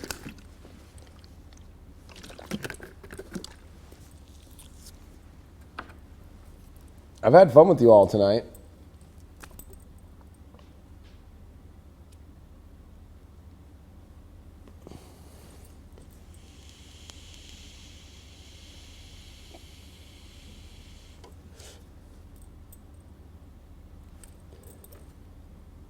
We broke 1,000 tonight, dude. Hell yeah. You know, we started the show, I think, 3 months ago. And, you know, we did I think we did over 20,000 views this week on this show, so last week. So I just want to say thank you to you all. I mean, it's not easy starting a new show. You might think even when you have a big following, a lot of people watch and shit, like, there's up and down weeks and stuff. But when you start a new show, people got to get used to it. They got to show up. They got to like it. And you got to stay with it. You got to stay with it. In this show, we've stayed with it. And I just got to say thank you to you all, like, just for showing up and being part of it and being part of this live part, because that's what's fun about it. Like, this is truly live, you know, and we really are about that at High Vibe. Like, we're really about making live television for the spiritual community. So we appreciate it. That's what we're not seeing. We're not seeing that on those other spiritual networks, like the ones that call themselves, you know, you know, they name themselves after Earth. Like, come on. Like, is that live? All right, these Taurans. Can Taurans expect opportunities for new love to pop up around the time of this upcoming new moon in Scorpio? And how can we protect ourselves against the crazy exes that might show up when Mercury goes retrograde? Tauruses have nothing to be afraid of except themselves from hexing themselves of not connecting. Like, Taurus's issue is they are overprotected. They are overprotecting themselves. Like, you know, like they need to connect more. Connect more. They need to connect more. They need to be more transparent. They need to let their beliefs out. This Mars square Pluto shit with their 9th house to their 6th house, like over analyzing how this will work in their life and I don't know, my beliefs and communication in relationships is the biggest thing. So this isn't about being hexed. They're hexing themselves by not actually showing up and communicating the truth and communicating the depth and actually getting deeper. It's like with Uranus in their sign, they're kind of like Tauruses in relationships right now are kind of like, we are on another spaceship. And it's like, when's the call coming in? Like, are you fucking here? Are we doing this? Are we deeper? Come on, Taurus. You know, Taurus is always finding a way to pull out of shit right now. Like, oh yeah, like, no, I don't need to do that. Fucking, no. They'll play good games too right now. Like, start talking to you and shit, and then like fucking, no, I'm not talking to you. And in relationships, there's some issues that Tauruses are gonna have to do about that. There's some conversations that there's shit that isn't connecting fully and that you need to get to the bottom of that, Taurus, and you know that shit. Like, bring it out. Come on, you gotta spill your, you can't be this beautiful bull and not fucking deal with bullshit. Where do you think we get bullshit from? We get it from Taurus, the bull and the bullshit. Like, that's bullshit, right? They know their value, but like when it comes to relationships, it's bullshit when a Taurus doesn't communicate their truth. That's bullshit. That's the ultimate bullshit. All right, Taurus, you got the Queen of Swords reversed. Yeah, you need to start communicating or someone's not communicating to you and you need to call them out on it, but I think that a lot of it is on you but, at the same token, this is kind of like a dual, nature, but definitely someone's not talking to you, you're not talking to someone, even if it's your partner, about something really serious, especially about something that's going to actually figure out a lot more understanding about the depth of the relationship or where the relationship's going. I mean, I was feeling that, but don't hex yourself here. Don't also be afraid to stand up for yourself and speak. Don't be afraid to say what's on your mind. Don't be afraid to say what's in your soul. And also, don't act like you don't see things. The Queen of Swords is looking always at the fucking card. She is like, she's always looking, usually in this card she's looking direct, but in the Rider Waite, she's looking at her target. You see her side profile. So with it reversed, it's almost like you're kind of like, I don't know which direction to take this in my relationship world right now. It's like, yes, you do. It's time to start to do it instead of acting like, I don't know. Do it. Be more direct. There's not enough direct energy going on right now. And if you're not getting from that a partner, then you got to be direct to get that. And if they're not going to be direct, then, then like, maybe it's because they felt scared. Maybe they felt you pull away. Maybe it's you need to get to the bottom of it though.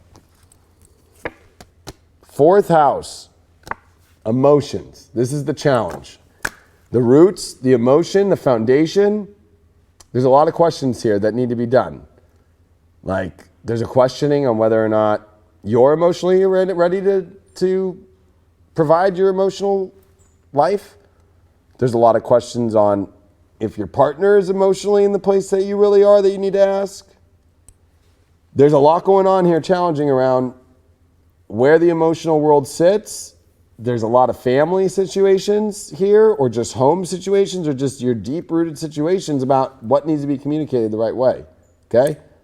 There's a lot going on here.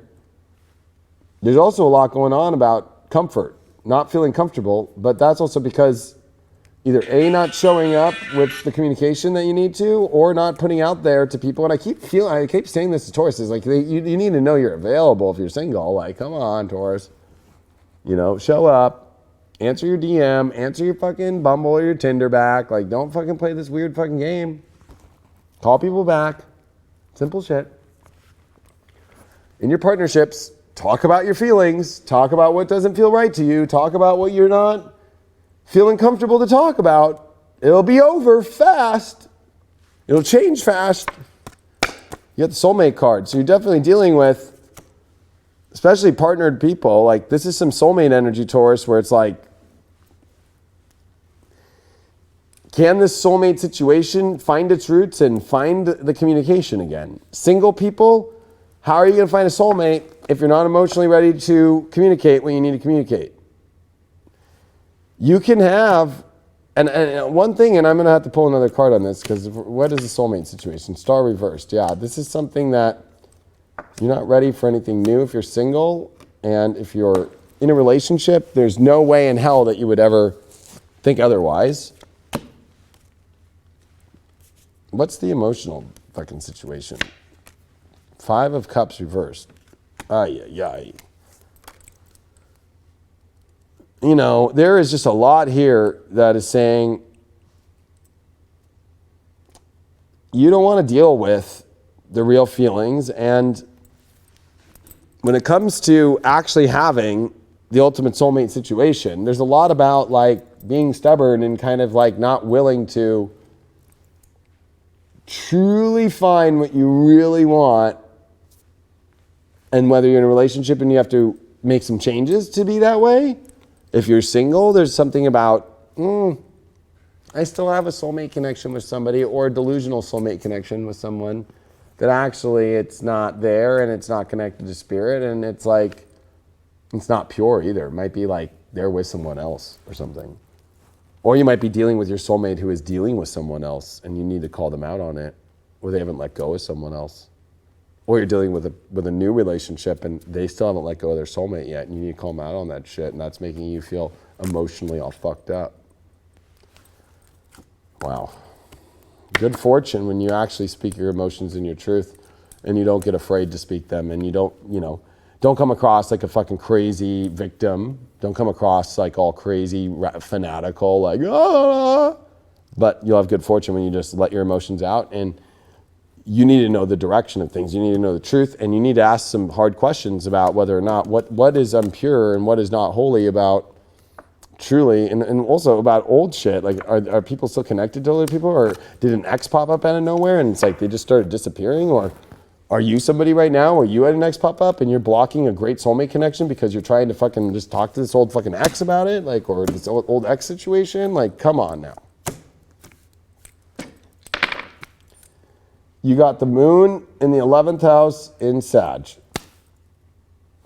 All you got to do is express your beliefs and find the connection and find the shit that you need to connect with, and put everything on the fucking table. Put the whole entire thing on the table emotionally. And there's positivity and good fortune. When you do, you'll figure out everything. You'll understand everything. Things need to be understood. People need to be understood emotionally. There's a lot to look at there. It's whether or not you're ready for that or not. It's whether or not you're ready to experience emotion and connection. But that's going to mean that you have to throw it all on the table, and you have to put everything out there, and you have to put your beliefs out there. And Taurus, you can no longer stand behind and wait. You've got to show up, and that bull's going to have to walk into either finally figuring shit out so you can move on, or figuring shit out so you can go to a new, amazing place. I want to thank you all for being here. Thank you, Craig, for another great show. Thank all the fans for being here. Make sure you check out that pre-2020 video. It's up on highvibe.tv. Yeah, you want to find out? I'm telling you, this is serious times. The Saturn Pluto shit in 2 months is no joke. And these eclipses on Christmas that start. No joke. Please, if you want the ultimate guide, 2.5 hour video. It's not only, we shot it in a whole different thing, a whole docu-style. I got a trailer up. It's on highvibe.tv. It'll be the best video you ever bought for preparing yourself for this intense energy coming up. And I dive deep into relationships. This shit, all these readings are no joke. I know it might sound like that we're fucking crazy quacks in the astrology community or the tarot community or anything like that. We are not, because this is not normal times. These are not normal relationship situations. These are very intense ones, very life-changing ones. And everybody, it doesn't matter who you are on the planet, is not exempt from it. I love you all very much. Check out highvibe.tv. Download our apps for free. Subscribe through the app stores if you want for the exclusive content, my daily horoscope, so forth. And I love you all very much, and we will see you on the next Deep Love Tarot.